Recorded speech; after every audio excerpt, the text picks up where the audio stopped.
The works of Josephus. The Wars of the Jews. Book 5. Containing the interval of near 6 months. From the coming of Titus to besiege Jerusalem, to the great extremity to which the Jews were reduced. Chapter 1. Concerning the seditions at Jerusalem, and what terrible miseries afflicted the city by their means.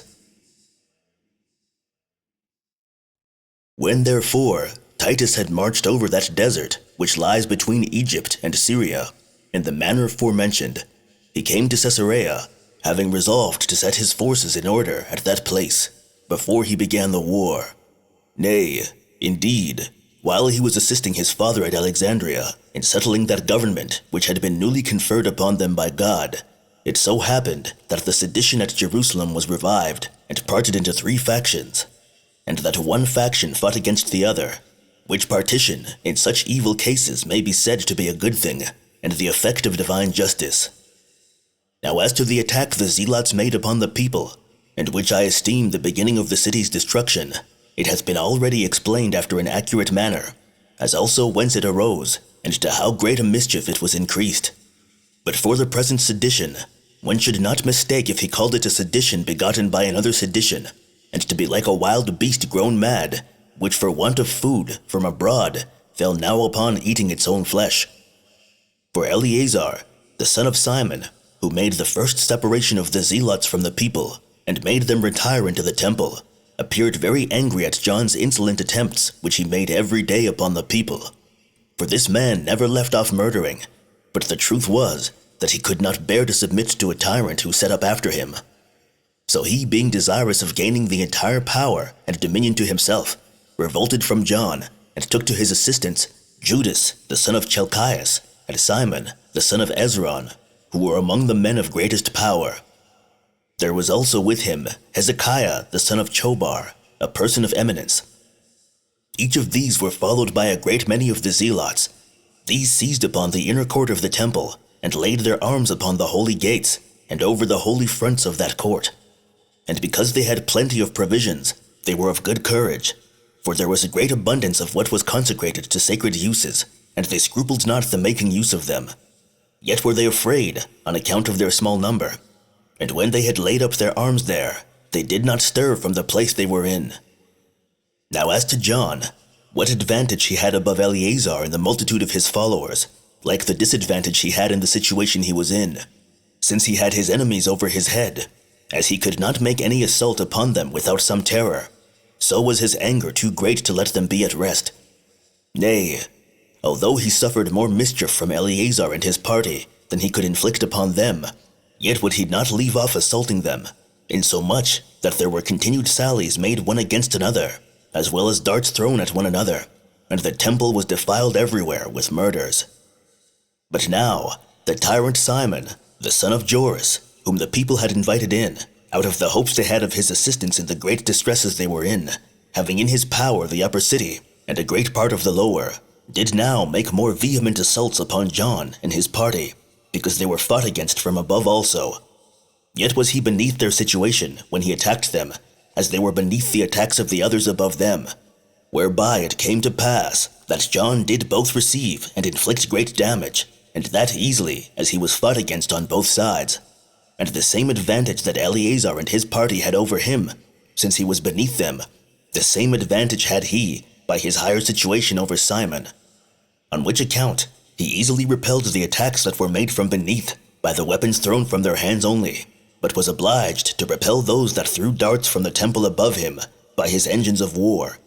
For he had such engines as threw darts, and javelins, and stones, and that in no small number, by which he did not only defend himself from such as fought against him, but slew moreover many of the priests as they were about their sacred ministrations. For notwithstanding these men were made with all sorts of impiety, yet did they still admit those that desired to offer their sacrifices, although they took care to search the people of their own country beforehand, and both suspected and watched them, while they were not so much afraid of strangers, who, although they had gotten leave of them, how cruel soever they were, to come into that court, were yet often destroyed by this sedition. For those darts that were thrown by the engines came with that force that they went all over the buildings, and reached as far as the altar, and the temple itself, and fell upon the priests, and those that were about the sacred offices, insomuch that any persons who came thither with great zeal from the ends of the earth, to offer sacrifices at this celebrated place, which was esteemed holy by all mankind, fell down before their own sacrifices themselves, and sprinkled that altar, which was venerable among all men, both Greeks and barbarians, with their own blood, till the dead bodies of strangers were mingled together with those of their own country, and those of profane persons with those of the priests, and the blood of all sorts of dead carcasses stood in lakes in the holy courts themselves. And now, O most wretched city, what misery so great as this didst thou suffer from the Romans, when they came to purify thee from the intestine hatred? For thou couldst be no longer a place fit for God, nor couldst thou longer continue in being, after thou hadst been a sepulchre for the bodies of thine own people, and hadst made the holy house itself a burying place in this civil war of thine. Yet mayest thou, again, grow better, if perchance thou wilt hereafter appease the anger of that God, who is the author of thy destruction. But I must restrain myself from these passions by the rules of history, since this is not a proper time for domestic lamentations, but for historical narrations. I therefore return to the operations that follow in this sedition. And now, there were 3 treacherous factions in the city, the one parted from the other. Eleazar and his party, that kept the sacred first fruits, came against John in their cups. Those that were with John plundered the populace, and went out with zeal against Simon. This Simon had his supply of provisions from the city, in opposition to the seditious. When, therefore, John was assaulted on both sides, he made his men turn about, throwing his darts upon those citizens that came up against him, from the cloisters he had in his possession, while he opposed those that attacked him from the temple by his engines of war. And if at any time he was freed from those that were above him, which happened frequently, from their being drunk and tired, he sallied out with a great number upon Simon and his party. And this he did always in such parts of the city as he could come at, till he set on fire those houses that were full of corn and of all other provisions. The same thing was done by Simon, when, upon the others' retreat, he attacked the city also, as if they had, on purpose, done it to serve the Romans, by destroying what the city had laid up against the siege, and by thus cutting off the nerves of their own power. Accordingly, it so came to pass that all the places that were about the temple were burnt down, and were become an intermediate desert space, ready for fighting on both sides, and that almost all the corn was burnt, which would have been sufficient for a siege of many years. So they were taken by the means of the famine, which it was impossible they should have been, unless they had thus prepared the way for it by this procedure. And now, as the city was engaged in a war on all sides, from these treacherous crowds of wicked men, the people of the city between them were like a great body torn in pieces. The aged men and the women were in such distress by their internal calamities that they wished for the Romans and earnestly hoped for an external war in order to their delivery from their domestic miseries. The citizens themselves were under a terrible consternation and fear, nor had they any opportunity of taking counsel and of changing their conduct, nor were there any hopes of coming to an agreement with their enemies, nor could such as had a mind flee away, for guards were set at all places, and the heads of the robbers, although they were seditious one against another in other respects, yet did they agree in killing those that were for peace with the Romans, or were suspected of an inclination to desert to them, as their common enemies. They agreed in nothing but this, to kill those that were innocent. The noise also of those that were fighting was incessant, both by day and by night, but the lamentation of those that mourned exceeded the other, nor was there ever any occasion for them to leave off their lamentations, because their calamities came perpetually one upon another, although the deep consternation they were in prevented their outward wailing. But being constrained by their fear to conceal their inward passions, they were inwardly tormented, without daring to open their lips in groans. Nor was any regard paid to those that were still alive, by their relations, nor was there any care taken of burial for those that were dead, the occasion of both which was this, that everyone despaired of himself. For those that were not among the seditious had no great desires of anything, as expecting for certain that they should very soon be destroyed. But for the seditious themselves, they fought against each other, while they trod upon the dead bodies as they lay heaped one upon another, and taking up a made rage from those dead bodies that were under their feet, became the fiercer thereupon. They, moreover, were still inventing somewhat or other that was pernicious against themselves, and when they had resolved upon anything, they executed it without mercy, and omitted no method of torment or of barbarity. Nay, John abused the sacred materials and employed them in the construction of his engines of war, for the people and the priests had formerly determined to support the temple and raise the holy house 20 cubits higher, for King Agrippa had at a very great expense and with very great pains brought thither such materials as were proper for that purpose, being pieces of timber very well worth seeing, both for their straightness and their largeness. But the war coming on and interrupting their work, John had them cut and prepared for the building him towers, he finding them long enough to oppose from them those his adversaries that fought him from the temple that was above him. He also had them brought and erected behind the inner court, over against the west end of the cloisters, where alone he could erect them, whereas the other side of that court had so many steps as would not let them come nigh enough the cloisters. Thus did John hope to be too hard for his enemies, by these engines constructed by his impiety. But God himself demonstrated that his pains would prove of no use to him, by bringing the Romans upon him before he had reared any of his towers. For Titus, when he had gotten together part of his forces about him, and had ordered the rest to meet him at Jerusalem, marched out of Caesarea. He had with him those 3 legions that had accompanied his father when he laid Judea waste, together with that 12th legion, which had been formerly beaten with Cestius. Which legion, as it was otherwise remarkable for its valor, so did it march on now with greater alacrity to avenge themselves on the Jews, as remembering what they had formerly suffered from them. Of these legions, he ordered the 5th to meet him by going through Emmaus, and the 10th to go up by Jericho. He also moved himself, together with the rest, besides whom marched those auxiliaries that came from the kings, being now more in number than before, together with a considerable number that came to his assistance from Syria.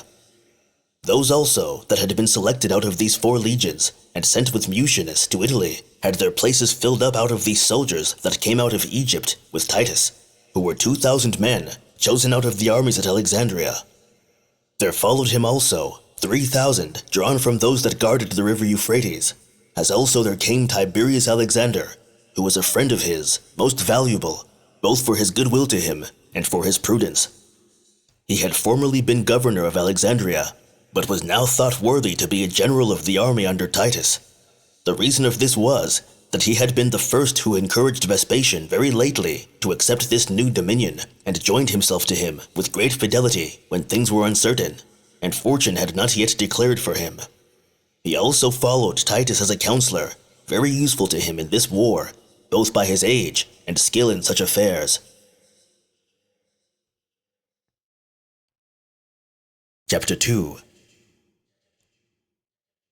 How Titus marched to Jerusalem, and how he was in danger as he was taking a view of the city, of the place also where he pitched his camp.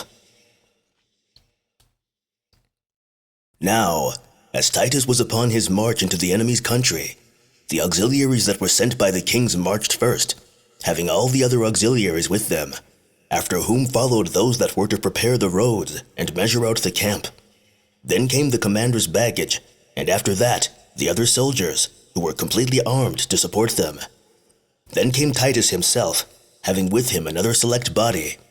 And then came the pikemen, after whom came the horse belonging to that legion. All these came before the engines, and after these engines followed the tribunes and the leaders of the cohorts with their select bodies. After these came the ensigns with the eagle, and before those ensigns came the trumpeters belonging to them. Next to these came the main body of the army in their ranks, every rank being 6 deep. The servants belonging to every legion came after these, and before these last their baggage. The mercenaries came last, and those that guarded them brought up the rear.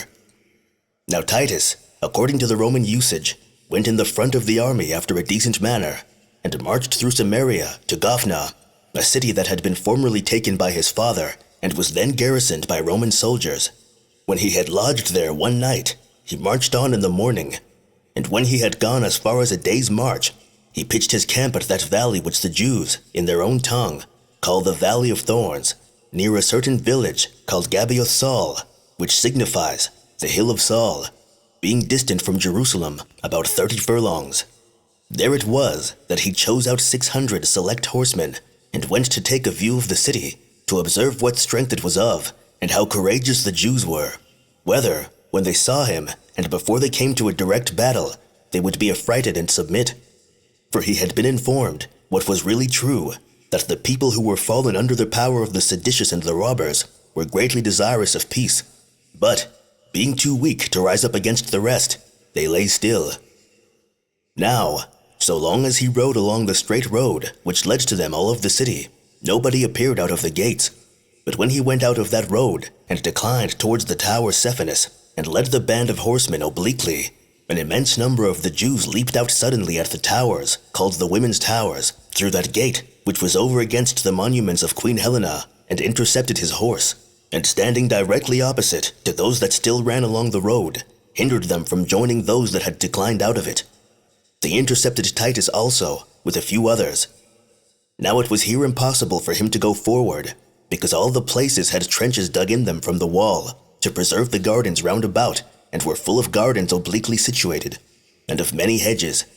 And to return back to his own men, he saw it was also impossible, by reason of the multitude of the enemies that lay between them, many of whom did not so much as know that the king was in any danger, but supposed him still among them. So he perceived that this preservation must be wholly owing to his own courage, and turned his horse about, and cried out aloud to those that were about him, to follow him, and ran with violence into the midst of his enemies, in order to force his way through them to his own men. And hence we may principally learn that both the success of wars and the dangers that kings are in are under the providence of God.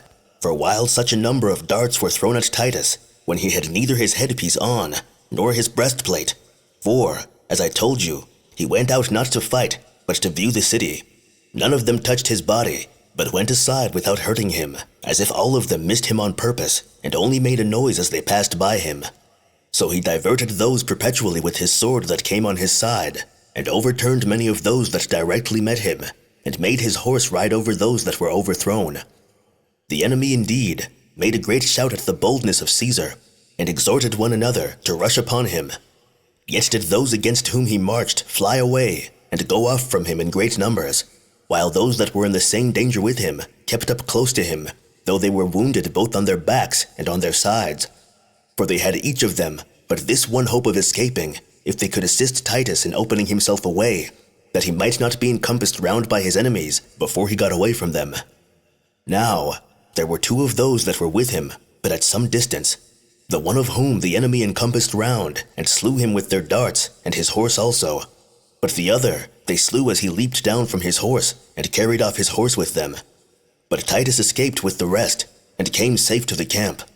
So this success of the Jews' first attack raised their minds, and gave them an ill-grounded hope, and this short inclination of fortune on their side made them very courageous for the future.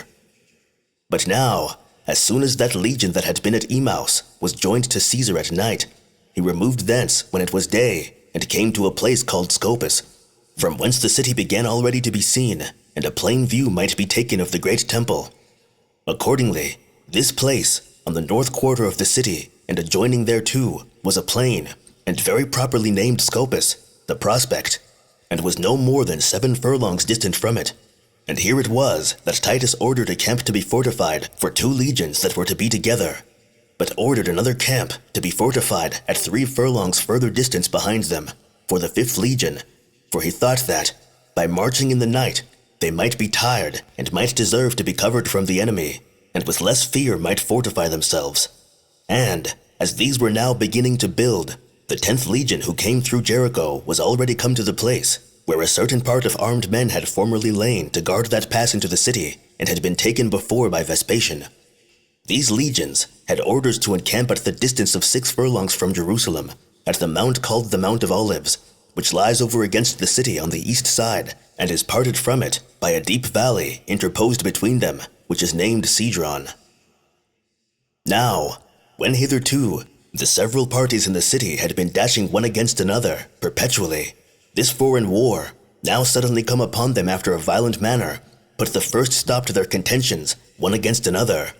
And, as the seditious now saw with astonishment the Romans pitching 3 several camps, they began to think of an awkward sort of concord, and said to one another, "What do we here, and what do we mean when we suffer these fortified walls to be built to coop us in, that we shall not be able to breathe freely, while the enemy is securely building a kind of city in opposition to us, and while we sit still within our walls and become spectators only of what they are doing with our hands idle, and our armor laid by as if they were about somewhat that was for our good and advantage? We are, it seems, so did they cry out, only courageous against ourselves, while the Romans are likely to gain the city without bloodshed by our sedition." Thus did they encourage one another when they were gotten together, and took their armor immediately, and ran out upon the 10th legion, and fell upon the Romans with great eagerness, and with a prodigious shout, as they were fortifying their camp. These Romans were caught in different parties, and this in order to perform their several works, and on that account had in great measure laid aside their arms, for they thought the Jews would not have ventured to make a sally upon them, and they had been disposed so to do they supposed their sedition would have distracted them. So they were put into disorder unexpectedly, when some of them left their works they were about, and immediately marched off, while many ran to their arms, but were smitten and slain before they could turn back upon the enemy. The Jews became still more and more in number, as encouraged by the good success of those that first made the attack. And, while they had such good fortune, they seemed, both to themselves and to the enemy, to be many more than they really were.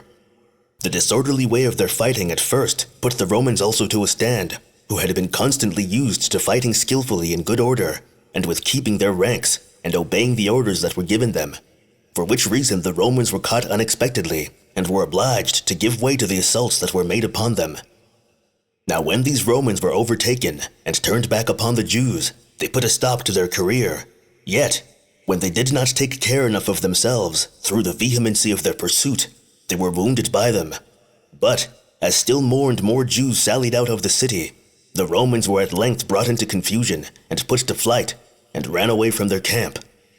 Nay, things looked as though the entire legion would have been in danger, unless Titus had been informed of the case they were in, and had sent them secures immediately. So he reproached them for their cowardice, and brought those back that were running away, and fell himself upon the Jews on their flank, with those select troops that were with him, and slew a considerable number, and wounded more of them, and put them all to flight, and made them run away hastily down the valley. Now as these Jews suffered greatly in the declivity of the valley, so, when they were gotten over it, they turned about, and stood over against the Romans, having the valley between them, and there fought with them. Thus did they continue the fight till noon. But, when it was already a little after noon, Titus set those that came to the assistance of the Romans with him, and those that belonged to the cohorts, to prevent the Jews from making any more sallies, and then sent the rest of the legion to the upper part of the mountain to fortify their camp. This march of the Romans seemed to the Jews to be a flight, and as the watchman, who was placed upon the wall, gave a signal by shaking his garment, there came out a fresh multitude of Jews, and that with such mighty violence that one might compare it to the running of the most terrible wild beasts. To say the truth, none of those that opposed them could sustain the fury with which they made their attacks, but, as if they had been cast out of an engine, they broke the enemy's ranks to pieces, who were put to flight, and ran away to the mountain. None but Titus himself, and a few others with him, being left in the midst of the acclivity.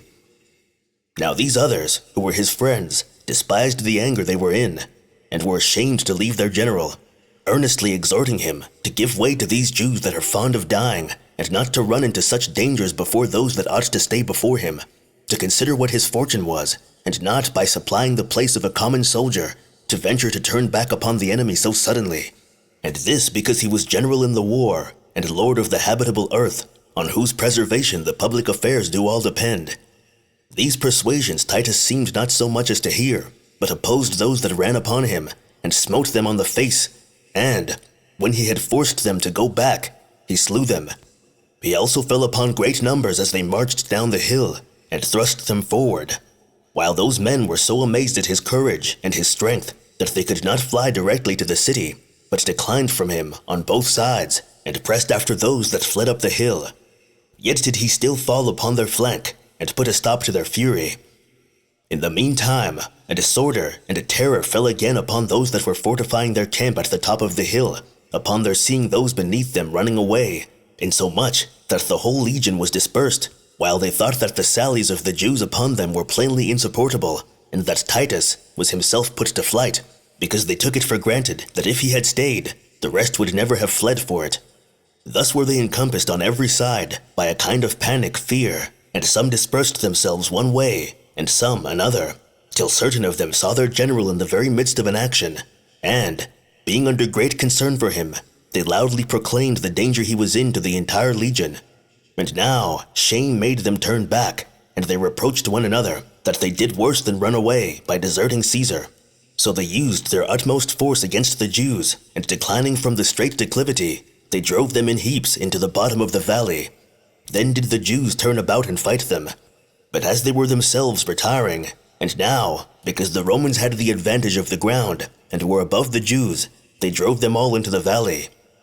Titus also pressed upon those that were near him, and sent the legion again to fortify their camp, while he, and those that were with him before, opposed the enemy, and kept them from doing further mischief, insomuch that, if I may be allowed neither to add anything out of flattery, nor to diminish out of envy, but to speak the plain truth, Caesar did twice deliver that entire legion that was in jeopardy, and gave them a quiet opportunity of fortifying their camp. Chapter 3. How the sedition was again revived within Jerusalem, and yet the Jews contrived snares for the Romans. How Titus also threatened his soldiers for their ungovernable rashness. As now the war abroad ceased for a while, the sedition within was revived. And on the feast of unleavened bread, which was come, it being the 14th day of the month Xanthicus, Nisan, when it is believed the Jews were first freed from the Egyptians, Eleazar and his party opened the gates of this inmost court of the temple, and admitted such of the people as were desirous to worship God into it. But John made use of this festival as a cloak for his treacherous designs, and armed the most inconsiderable of his own party, the greater part of whom were not purified, with weapons concealed under their garments, and sent them with great zeal into the temple, in order to seize upon it. Which armed men, when they were gotten in, threw their garments away, and presently appeared in their armor. Upon which there was a very great disorder and disturbance about the holy house, while the people who had no concern in the sedition supposed that this assault was made against all without distinction, as the zealots thought it was made against themselves only. So these left off guarding the gates any longer, and leaped down from their battlements before they came to an engagement, and fled away into the subterranean caverns of the temple, while the people that stood trembling at the altar, and about the holy house, were rolled on heaps together, and trampled upon, and were beaten both with wooden and with iron weapons without mercy. Such also as had differences with others slew many persons that were quiet out of their own private enmity and hatred, as if they were opposite to the seditious. And all those that had formerly offended any of these plotters were now known, and were now led away to the slaughter. And, when they had done abundance of horrid mischief to the guiltless, they granted a truce to the guilty, and let those go off that came out of the caverns. These followers of John also did now seize upon this inner temple, and upon all the warlike engines therein, and then ventured to oppose Simon. And thus that sedition, which had been divided into 3 factions, was now reduced to 2. But Titus, intending to pitch his camp nearer to the city than Scopus, placed as many of his choice horsemen and footmen as he thought sufficient, opposite to the Jews, to prevent their sallying out upon them, while he gave orders for the whole army to level the distance as far as the wall of the city. So they threw down all the hedges and walls which the inhabitants had made about their gardens and groves of trees, and cut down all the fruit trees that lay between them and the wall of the city, and filled up all the hollow places and the chasms, and demolished the rocky precipices with iron instruments, and thereby made all the place level from Scopus to Herod's monuments, which adjoined to the pool called the Serpent's Pool. Now at this very time, the Jews contrived the following stratagem against the Romans. The bolder sort of the seditious went out at the towers called the Women's Towers, as if they had been ejected out of the city by those who were for peace, and rambled about as if they were afraid of being assaulted by the Romans, and were in fear one of another. while those that stood upon the wall and seemed to be of the people's side cried out aloud for peace, and entreated they might have security for their lives given them, and called for the Romans, promising to open the gates to them. As they cried out after that manner, they threw stones at their own people, as though they would drive them away from the gates. These also pretended that they were excluded by force, and that they petitioned those that were within to let them in. And rushing upon the Romans perpetually with violence, they then came back, and seemed to be in great disorder. Now the Roman soldiers thought this cunning stratagem of theirs was to be believed real, and thinking they had the one party under their power, and could punish them as they pleased, and hoping that the other party would open their gates to them, set to the execution of their designs accordingly. But for Titus himself, he had this surprising conduct of the Jews in suspicion. For whereas he had invited them to come to terms of accommodation by Josephus, but one day before, he could then receive no civil answer from them. So he ordered the soldiers to stay where they were. However, some of them that were set in the front of the works prevented him, and catching up their arms, ran to the gates. Whereupon, those that seemed to have been ejected at the first retired. But as soon as the soldiers were gotten between the towers on each side of the gate, the Jews ran out and encompassed them round, and fell upon them behind, while that multitude which stood upon the wall threw a heap of stones and darts of all kinds at them, insomuch that they slew a considerable number, and wounded many more. For it was not easy for the Romans to escape, by reason those behind them pressed them forward. Besides which, the shame they were under for being mistaken, and the fear they were in of their commanders, engaged them to persevere in their mistake. Wherefore they fought with their spears a great while, and received many blows from the Jews, though indeed they gave them as many blows again, and at last repelled those that had encompassed them about, while the Jews pursued them as they retired, and followed them, and threw darts at them, as far as the monuments of Queen Helena. After this, these Jews, without keeping any decorum, grew insolent upon their good fortune, and jested upon the Romans for being deluded by the trick they had put upon them, making a noise with beating their shields, leaped for gladness, and made joyful exclamations. While these soldiers were received with threatenings by their officers, and with indignation by Caesar himself, who spake to them thus: These Jews, who are only conducted by their madness, do everything with care and circumspection. They contrive stratagems, and lay ambushes, and fortune gives success to their stratagems, because they are obedient, and preserve their good will and fidelity to one another. While the Romans, to whom fortune uses to ever be subservient, by reason of their good order, and ready submission to their commanders, have now had ill success by their contrary behavior, and by not being able to restrain their hands from action, they have been caught, and that which is the most to their reproach, they have gone on without their commanders, in the very presence of Caesar. Truly, says Titus, the laws of war cannot but groan heavily, as will my father also himself, when he shall be informed of this wound that hath been given us, since he, who is grown old in wars, did never make so great a mistake. Our laws of war do also ever inflict capital punishment on those that in the least break into good order, while at this time they have seen an entire army run into disorder. However, those that have been so insolent shall be made immediately sensible that even they who conquer among the Romans without orders for fighting are to be under disgrace. When Titus had enlarged upon this matter before the commanders, it appeared evident that he would execute the law against all those that were concerned. So these soldiers' minds sunk down in despair, as expecting to be put to death, and that justly and quickly. However, the other legions came round about Titus, and entreated his favor to these their fellow soldiers, and made supplication to him that he would pardon the rashness of a few on account of the better obedience of all the rest, and promised for them that they should make amends for their present fault by their more virtuous behavior for the time to come.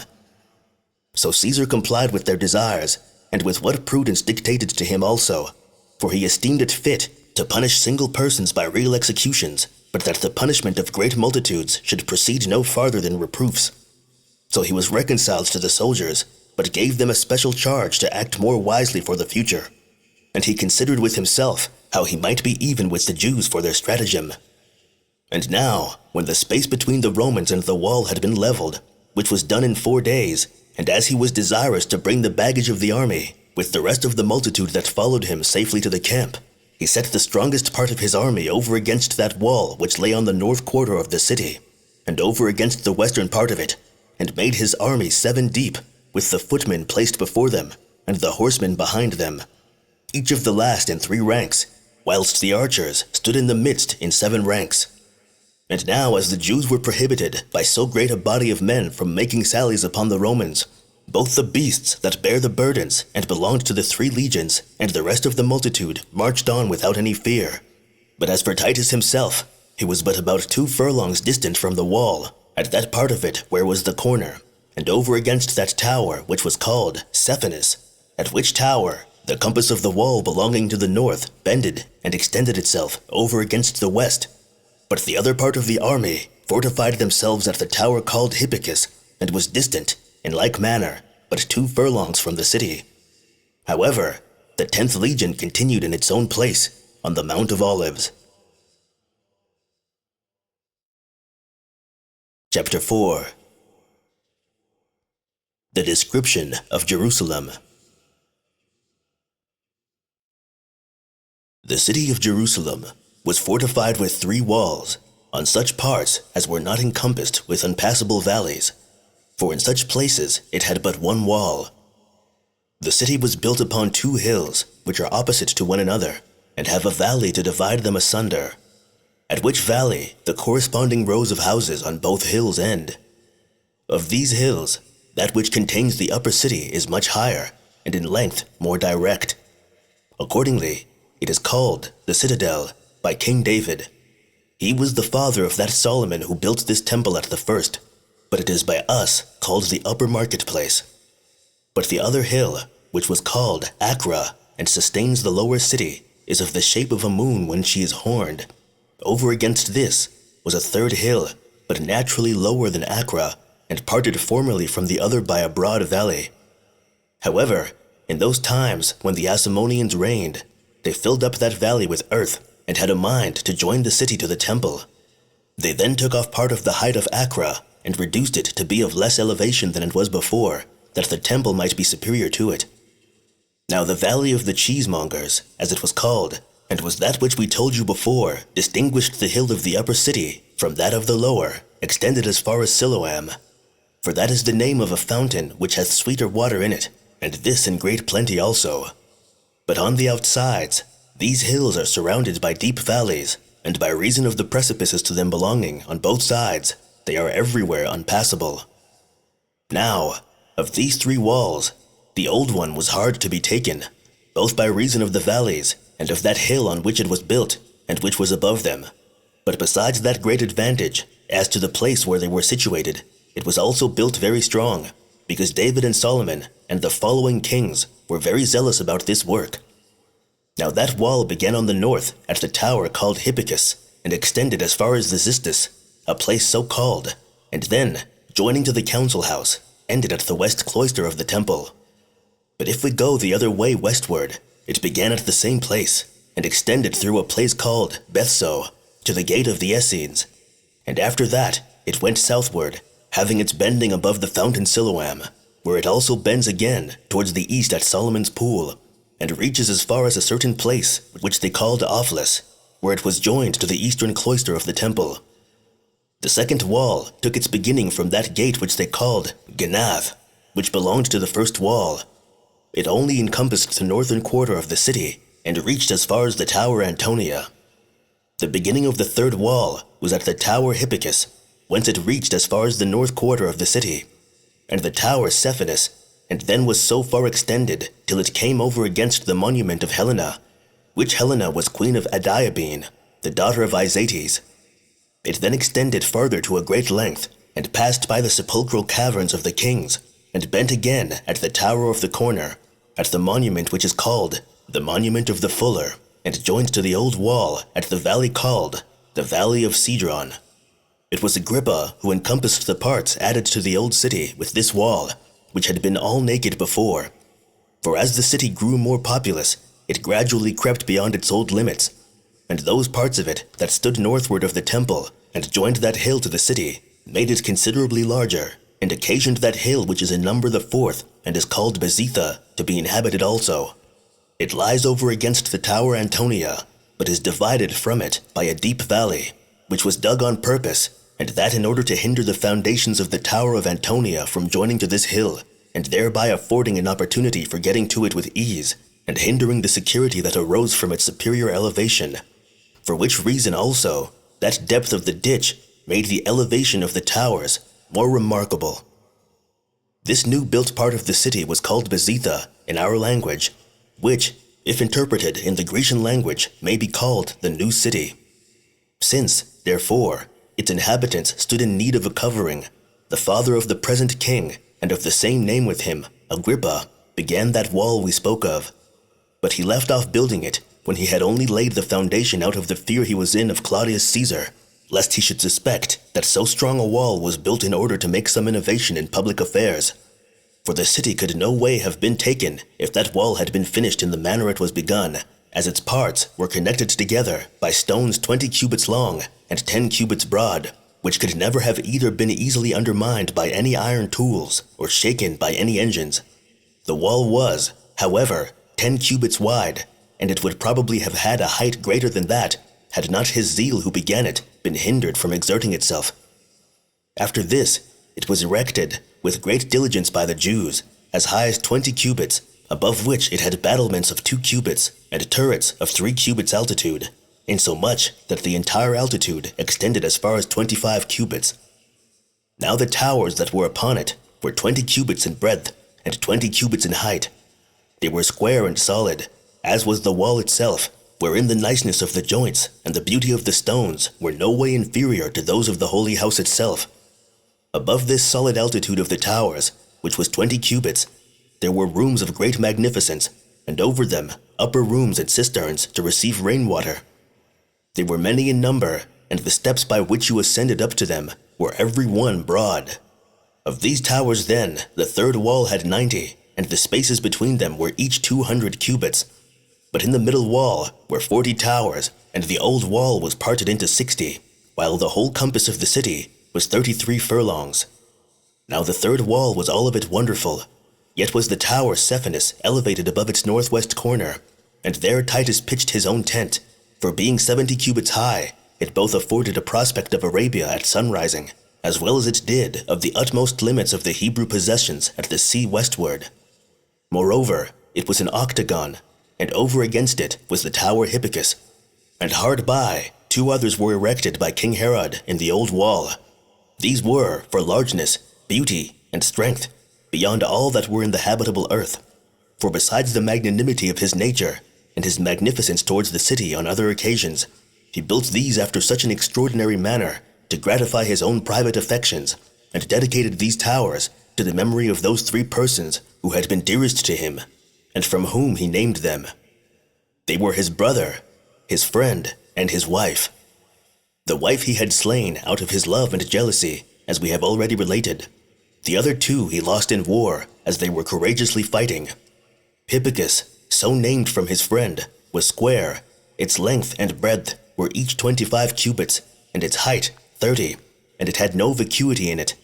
Over this solid building, which was composed of great stones united together, there was a reservoir 20 cubits deep, over which there was a house of 2 stories, whose height was 25 cubits, and divided into several parts, over which were battlements of 2 cubits, and turrets all around of 3 cubits high, insomuch that the entire height, added together, amounted to 80 cubits. The second tower, which he named from his brother Phasaelus, had its breadth and its height equal, each of them 40 cubits, over which was its solid height of 40 cubits, over which a cloister went round about, whose height was 10 cubits, and it was covered from enemies by breastworks and bulwarks. There was also built over that cloister another tower, parted into the magnificent rooms, and a place for bathing, so that this tower wanted nothing that might make it appear to be a royal palace. It was also adorned with battlements and turrets, more than was the foregoing, and the entire altitude was about 90 cubits. The appearance of it resembled the tower of Pharis, which exhibited a fire to such as sailed to Alexandria, but was much larger than it in compass. This was now converted to a house, wherein Simon exercised his tyrannical authority. The third tower was Mariamne, for that was his queen's name. It was solid as high as 20 cubits. Its breadth and its length were 20 cubits, and were equal to each other. Its upper buildings were more magnificent, had greater variety than the other towers had, for the king thought it most proper for him to adorn that which was denominated for his wife, better than those denominated from men, as those were built stronger than this that bore his wife's name. The entire height of this tower was 50 cubits. Now as these towers were so very tall, they appeared much taller by the place on which they stood, for that very old wall wherein they were was built on a high hill, and was itself a kind of elevation that was still 30 cubits taller, over which were the towers situated, and thereby were made much higher to appearance. The largeness also of the stones was wonderful, for they were not made of common small stones, nor of such large ones only as men could carry, but there were of white marble cut out of the rock. Each stone was 20 cubits in length, and 10 in breadth, and 5 in depth. They were so exactly united to one another that each tower looked like one entire rock of stone, so growing naturally, and afterwards cut by the hands of the artificers into their present shape and corners. So little or not at all did their joints or connection appear. Now as these towers were themselves on the north side of the wall, the king had a palace inwardly thereto adjoined, which exceeds all my ability to describe it, for it was so very curious as to want no cost or skill in its construction, but was entirely walled about to the height of 30 cubits, and was adorned with towers at equal distances, and with large bedchambers that would contain beds for 100 guests apiece, in which the variety of the stones is not to be expressed, for a large quantity of those that were rare of that kind was collected together. Their roofs were also wonderful, both for the length of the beams and the splendor of their ornaments. The number of the rooms was also very great, and the variety of the figures that were about them was prodigious. Their furniture was complete, and the greatest part of the vessels that were put in them was of silver and gold. There were besides many porticos, one beyond another, round about, and in each of these porticos, curious pillars, yet were all the courts that were exposed to the air everywhere green. There were moreover several groves of trees, and long walks through them, with deep canals and cisterns that in several parts were filled with brazen statues, through which the water ran out. There were withal many dove-courts of tame pigeons about the canal, but indeed it is not possible to give a complete description of these palaces, and the very remembrance of them is a torment to one, as putting one in mind what vastly rich buildings that fire which was kindled by the robbers hath consumed. For these were not burnt by the Romans, but by these internal plotters, as we have already related in the beginning of the rebellion. That fire began at the Tower Antonia, and went on to the palaces, and consumed the upper parts of the 3 towers themselves. Chapter 5. A description of the temple. Now this temple, as I have already said, was built upon a strong hill. At first, the plain at the top was hardly sufficient for the holy house and altar, for the ground about it was very uneven and like a precipice. But when King Solomon, who was the person that built the temple, had built a wall to it on its east side, there was then added one cloister founded on a bank cast up for it, and on the other parts of the holy house stood naked. But in future ages the people added new banks, and the hill became a larger plain. They then broke down the wall on the north side, and took in as much as sufficed afterward for the compass of the entire temple.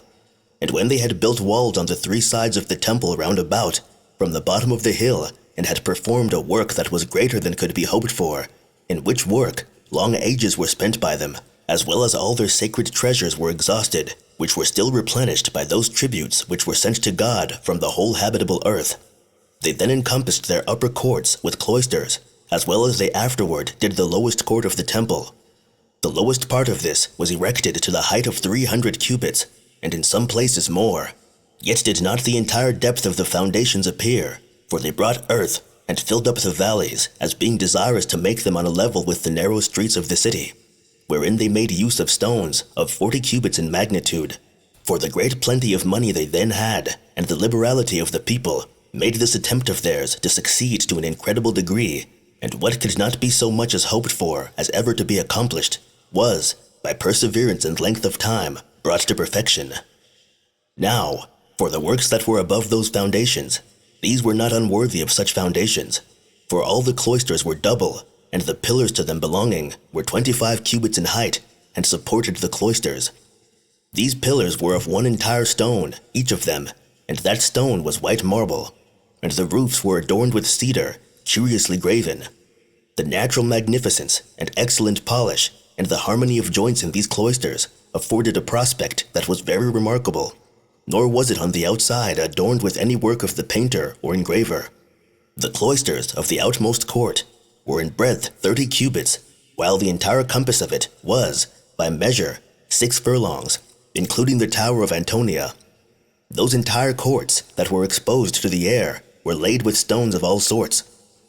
When you go through these first cloisters into the second court of the temple, there was a partition made of stone all round, whose height was 3 cubits. Its construction was very elegant. Upon it stood pillars at equal distances from one another, declaring the law of purity, some in Greek and some in Roman letters, that no foreigner should go within that sanctuary. For that second court of the temple was called the sanctuary, and was ascended to by 14 steps from the first court. This court was 4 square, and had a wall about it peculiar to itself. The height of its buildings, although it was on the outside 40 cubits, was hidden by the steps, and on the inside that height was but 25 cubits. For it being built over against a higher part of the hill with steps, it was no farther to be entirely discerned within, being covered by the hill itself. Beyond these 14 steps there was the distance of 10 cubits.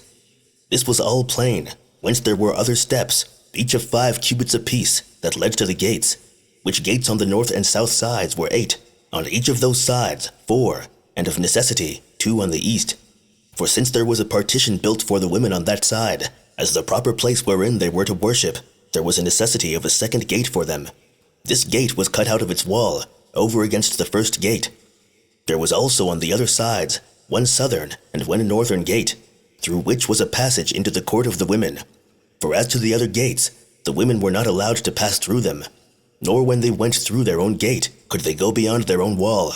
This place was allotted to the women of our own country and of other countries, provided they were of the same nation, and that equally. The western part of this court had no gate at all, but the wall was built entire on that side.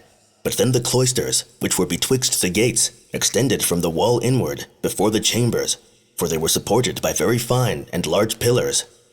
These cloisters were single, and excepting their magnitude, were no way inferior to those of the lower court. Now 9 of these gates were on every side covered over with gold and silver, as were the jambs of their doors and their lintels. But there was one gate that was without the inward court of the holy house, which was of Corinthian brass, and greatly excelled those that were only covered over with silver and gold. Each gate had 2 doors, whose height was severally 30 cubits, and their breadth 15. However, they had large spaces within of 30 cubits, and had on each side rooms, and those, both in breadth and in length, built like towers, and their height was above 40 cubits. 2 pillars did also support these rooms, and were in circumference 12 cubits. Now the magnitudes of the other gates were equal one to another, but that over the Corinthian gate, which opened on the east over against the gate of the holy house itself, was much larger, for its height was 50 cubits, and its doors were 40 cubits. And it was adorned after a most costly manner, as having much richer and thicker plates of silver and gold upon them than the other. These 9 gates had that silver and gold poured upon them by Alexander, the father of Tiberius. Now there were 15 steps which led away from the wall of the court of the women to this greater gate, whereas those that led thither from the gates were 5 steps shorter.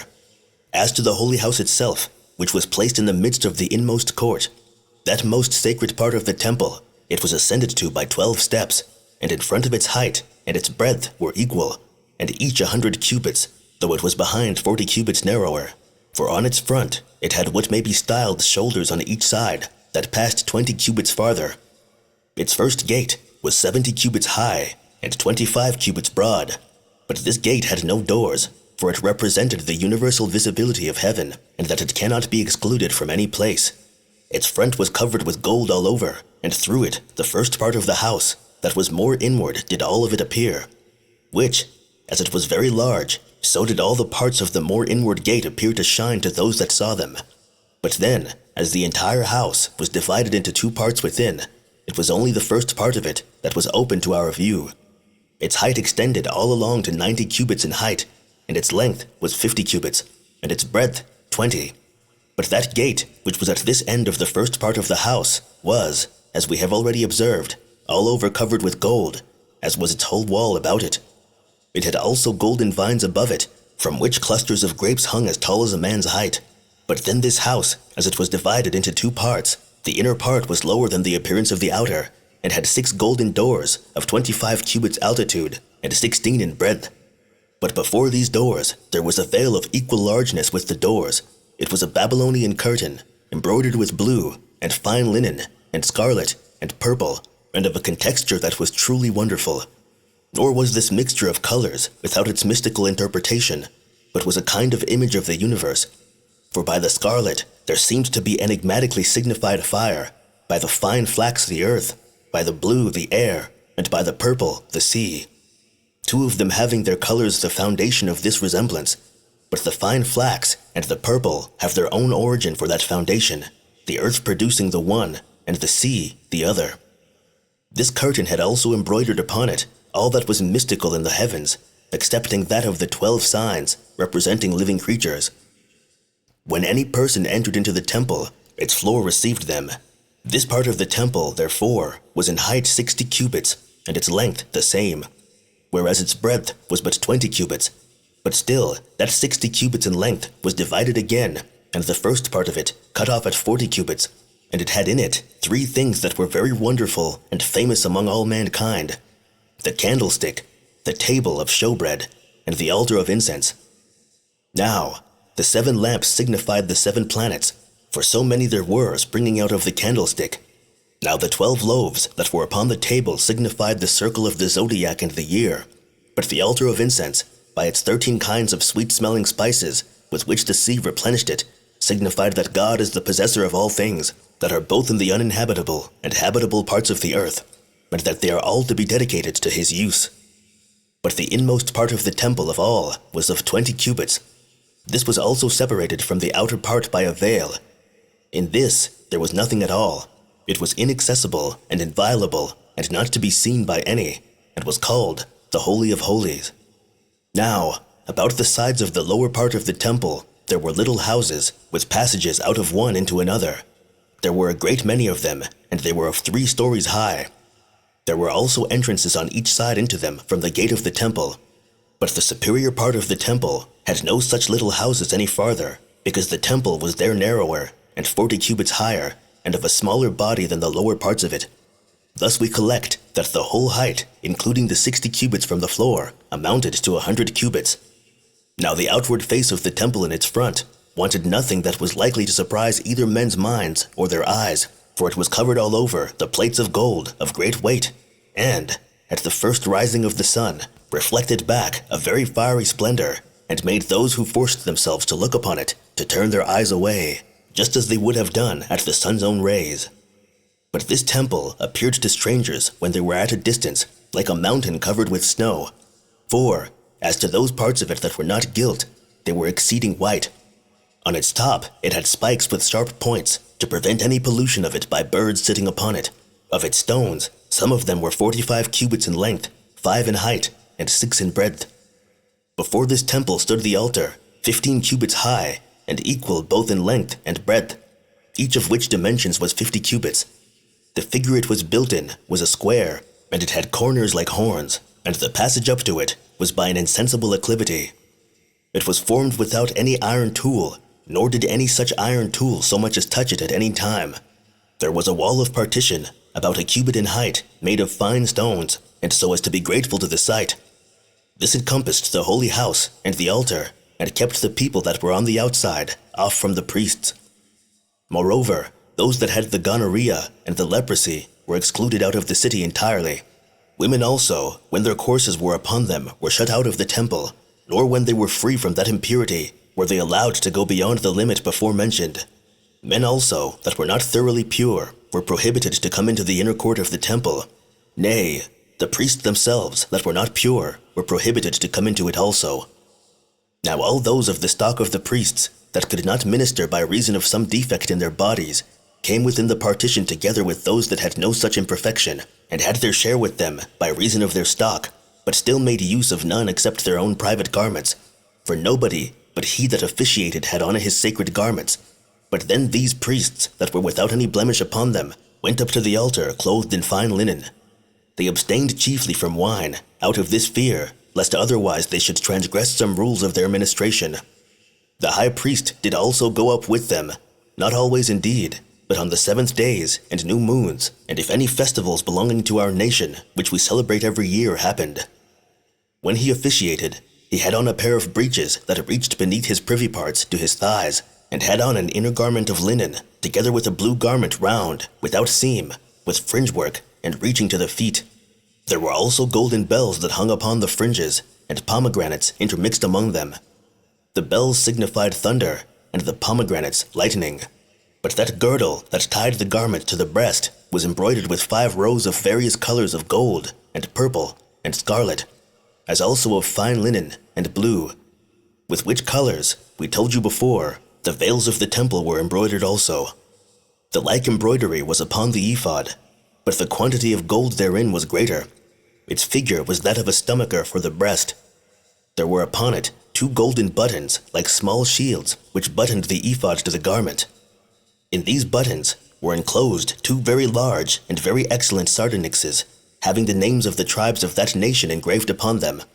On the other part were hung 12 stones, 3 in a row one way, and 4 in the other: a sardius, a topaz, and an emerald, a carbuncle, a jasper, and a sapphire, and agate, an amethyst, and a ligure, an onyx, a beryl, and a chrysolite, upon every one of which was again engraved one of the forementioned names of the tribes.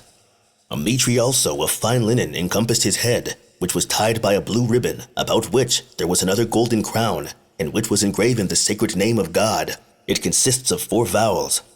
However, the high priest did not wear these garments at other times, but a more plain habit. He only did it when he went into the most sacred part of the temple, which he did but once a year, on that day when our custom is for all of us to keep a fast to God. And thus much concerning the city and the temple, but for the customs and laws hereto relating, we shall speak more accurately another time, for there remain a great many things thereto relating, which have not been here touched upon. Now, as to the Tower of Antonia, it was situated at the corner of 2 cloisters of the court of the temple, of that on the west and that on the north. It was erected upon a rock of 50 cubits in height, and was on a great precipice. It was the work of King Herod, wherein he demonstrated his natural magnanimity. In the first place, the rock itself was covered over with smooth pieces of stone, from its foundation, both for ornament, and that anyone who would either try to get up or to go down it might not be able to hold his feet upon it.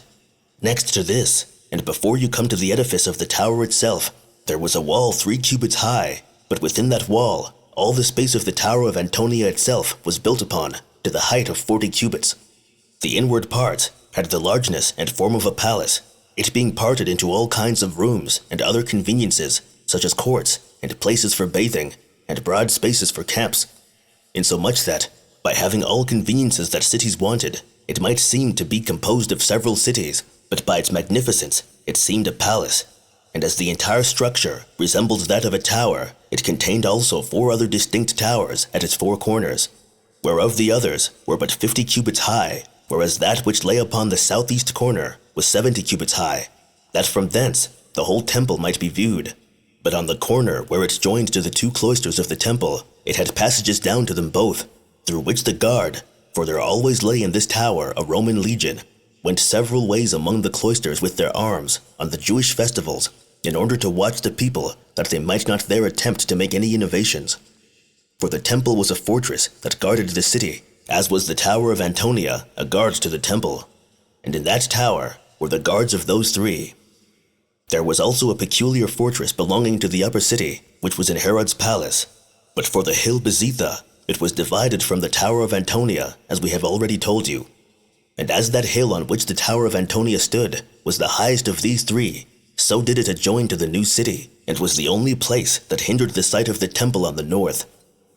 And this shall suffice at present to have spoken about the city and the walls about it, because I have proposed to myself to make a more accurate description of it elsewhere. Chapter 6. Concerning the tyrants Simon and John, how also, as Titus was going round the wall of the city, Nicanor was wounded by a dart, which accident provoked Titus to press on the siege.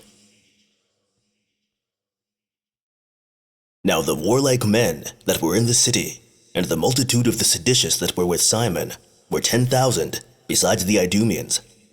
Those 10,000 had 50 commanders, over whom this Simon was supreme. The Idumeans that paid him homage were 5,000, and had 8 commanders, among whom those of greatest fame were Jacob the son of Sausus, and Simon the son of Cathlas. John, who had seized upon the temple, had 6,000 armed men under 20 commanders. The zealots also that had come to him and left off their opposition were 2,400, and had the same commander that they had formerly, Eleazar, together with Simon the son of Aranus.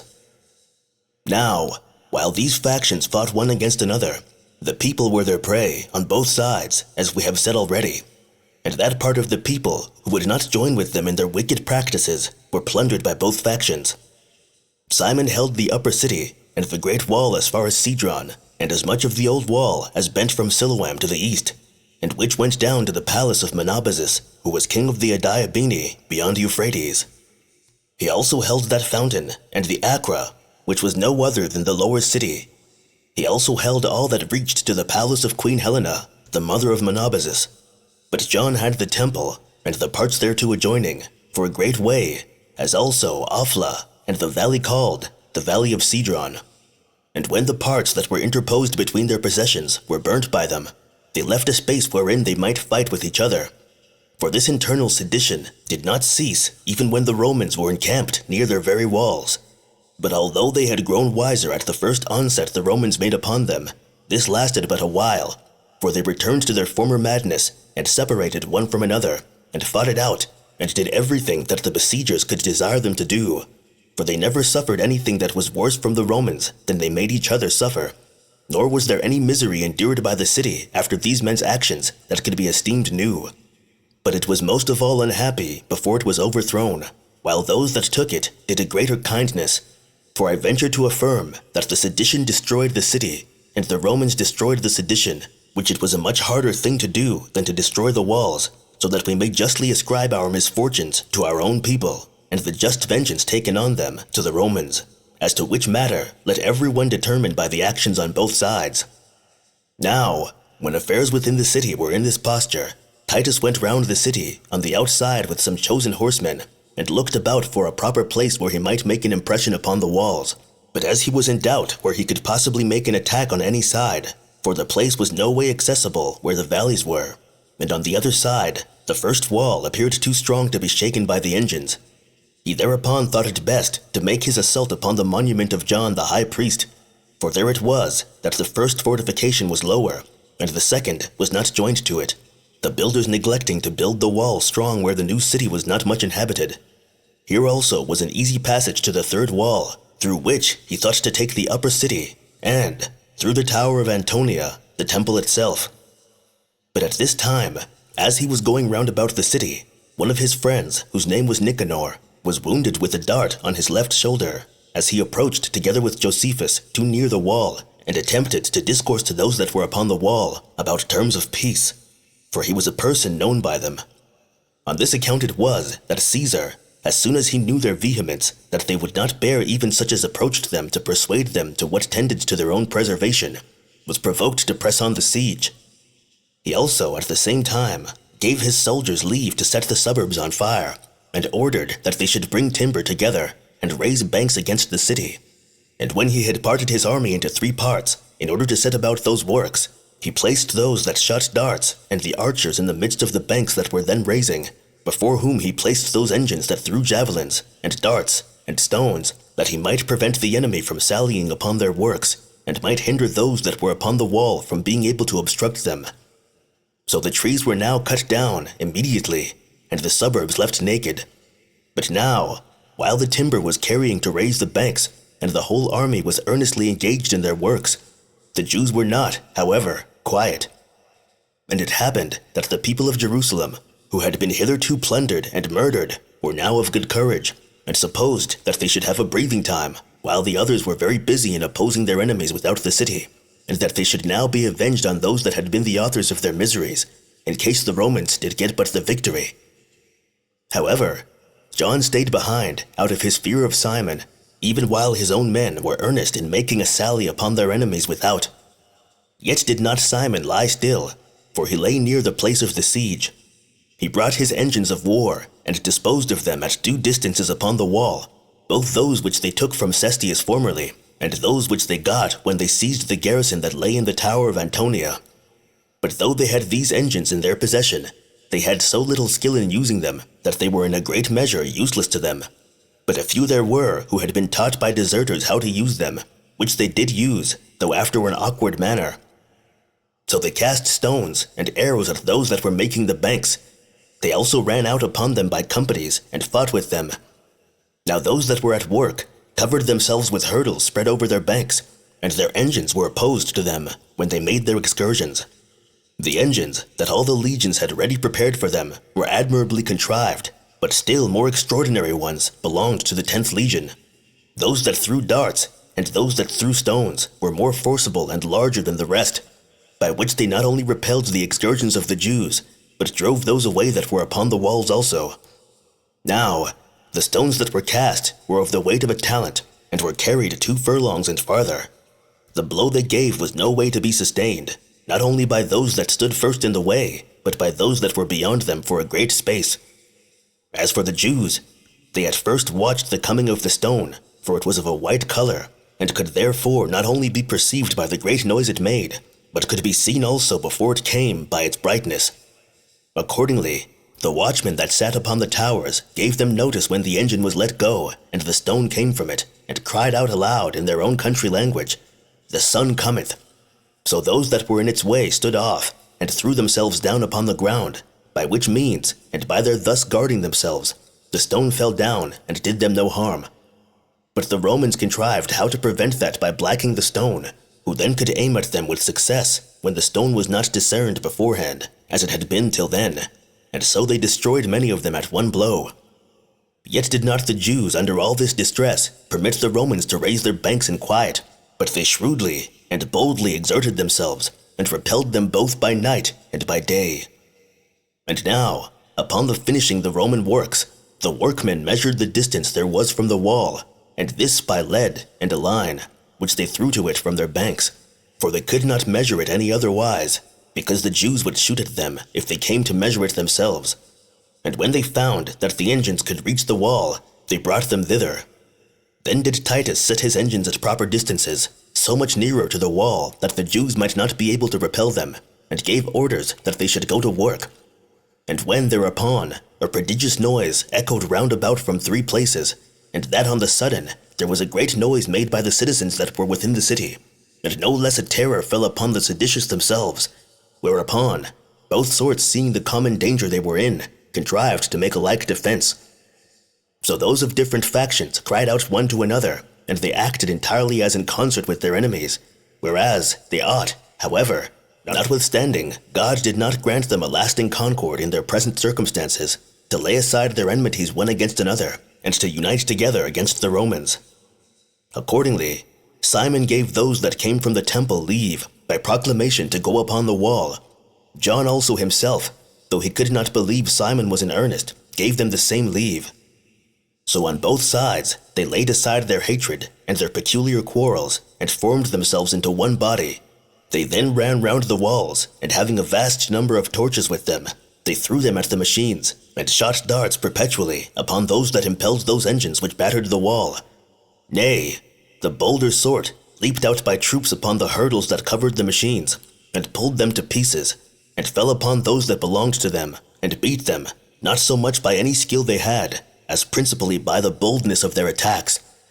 However, Titus himself sent assistance to those that were the hardest set, and placed both horsemen and archers on the several sides of the engines, and thereby beat off those that shot stones or darts from the towers, and then set engines to work in good earnest. Yet did not the wall yield to these blows, excepting where the battering ram of the 15th Legion moved the corner of a tower, while the wall itself continued unhurt. For the wall was not presently in the same danger with the tower, which was extant far above it, nor could the fall of that part of the tower easily break down any part of the wall itself together with it.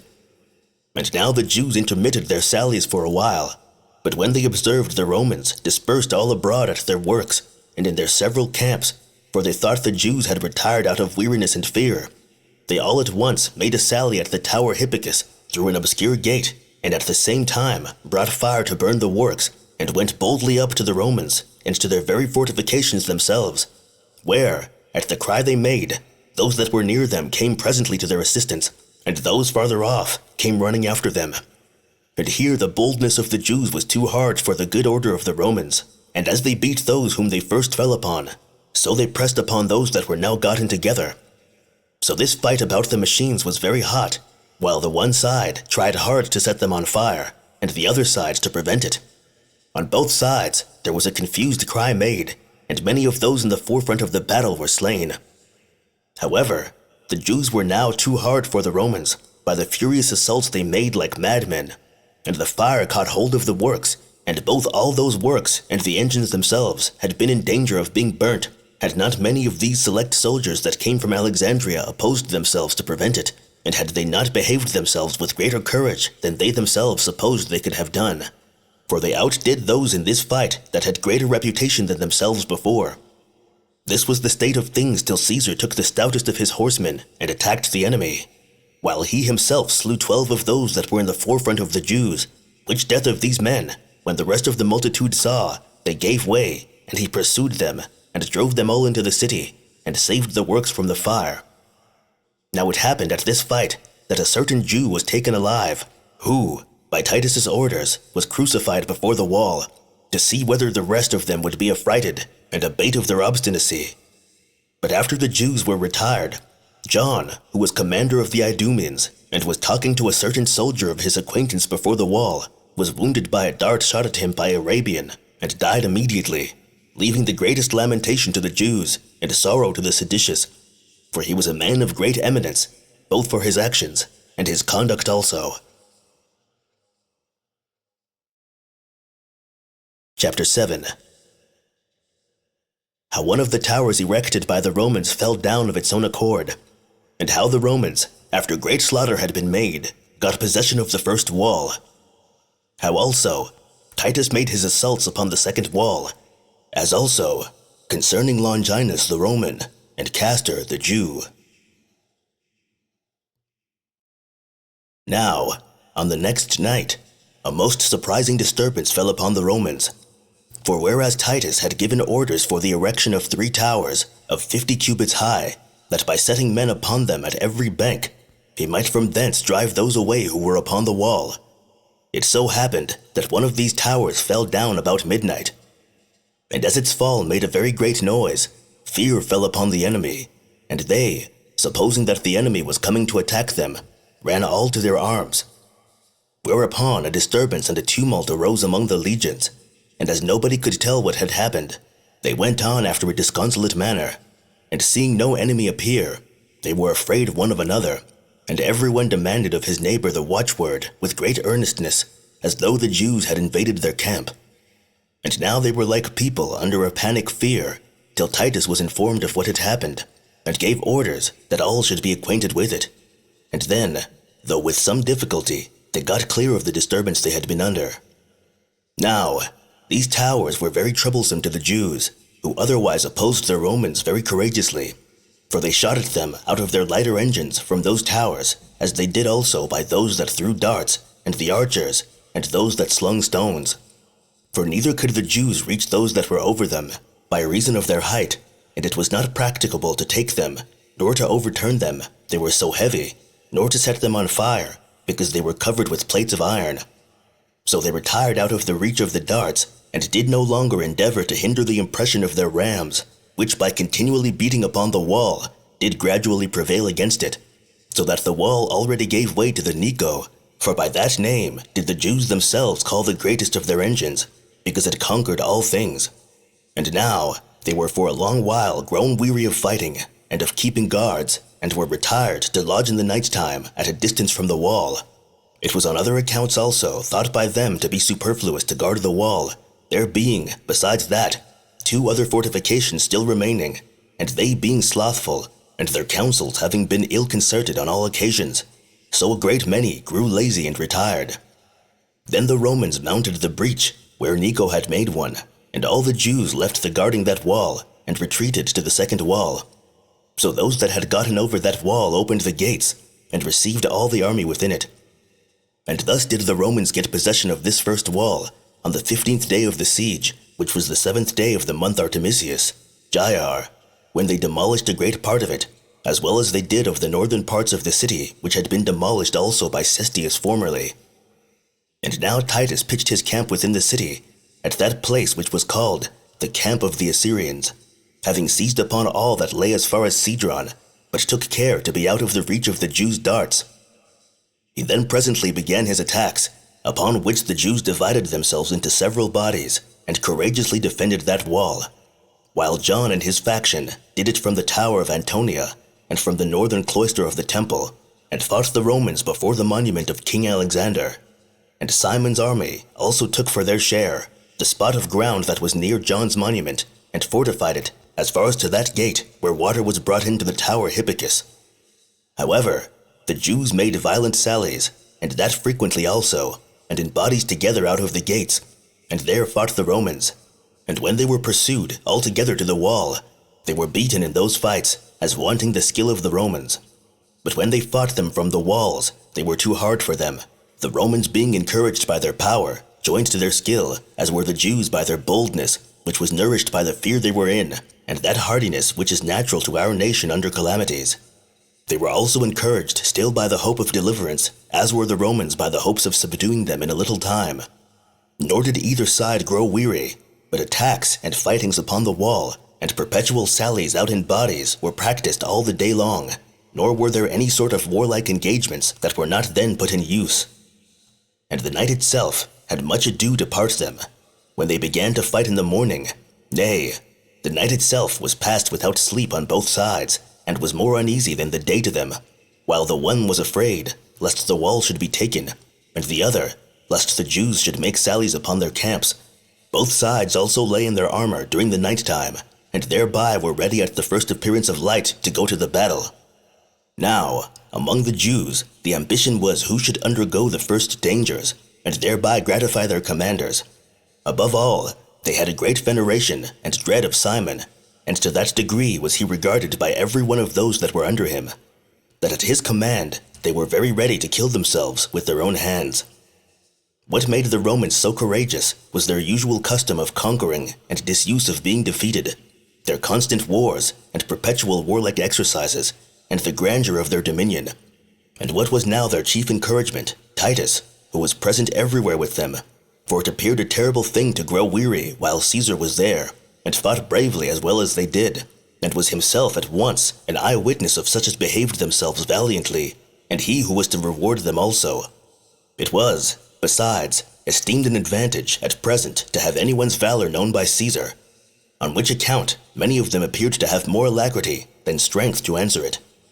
And now, as the Jews were about this time standing in array before the wall, and that in a strong body, and while both parties were throwing their darts at each other, Longinus, one of the equestrian order, leaped out of the army of the Romans, and leaped into the very midst of the army of the Jews.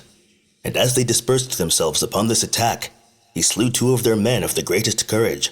One of them he struck in his mouth as he was coming to meet him. The other was slain by him with that very dart that he threw out of the body of the other, with which he ran this man through his side as he was running away from him. And when he had done this, he first of all ran out of the midst of his enemies to his own side. So this man signalized himself for his valor, and many there were who were ambitious of gaining the like reputation. And now, the Jews were unconcerned at what they suffered themselves from the Romans, and were only solicitous about what mischief they could do them, and death itself seemed a small matter to them, if at the same time they could but kill any one of their enemies. But Titus took care to secure his own soldiers from harm, as well as to have them overcome their enemies. He also said that inconsiderate violence was madness, and that this alone was the true courage that was joined with good conduct. He therefore commanded his men to take care, when they fought their enemies, that they received no harm from them at the same time, and thereby showed themselves to be truly valiant men. And now, Titus brought one of his engines to the middle tower of the north part of the wall, in which a certain crafty Jew, whose name was Castor, lay in ambush with 10 others like himself, the rest being fled away by reason of the archers. These men lay still for a while, as in great fear, under their breastplates. But when the tower was shaken, they arose. And Castor did then stretch out his hand as a petitioner, and called for Caesar, and by his voice moved his compassion, and begged of him to have mercy upon them. And Titus, in the innocency of his heart, believing him to be in earnest, and hoping that the Jews did now repent, stopped the working of the battering ram, and forbade them to shoot at the petitioners, and bade Castor say what he had a mind to say to him. He said that he would come down if he would give him his right hand for his security, to which Titus replied that he was well pleased with such his agreeable conduct, and would be well pleased if all the Jews would be of his mind, and that he was ready to give the like security to the city. Now 5 of the 10 dissembled with him, and pretended to beg for mercy, while the rest cried aloud that they would never be slave to the Romans, while it was in their power to die in a state of freedom.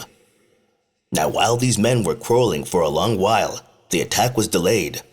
Castor also sent to Simon, and told him that they might take some time for consultation about what was to be done, because they would elude the power of the Romans for a considerable time.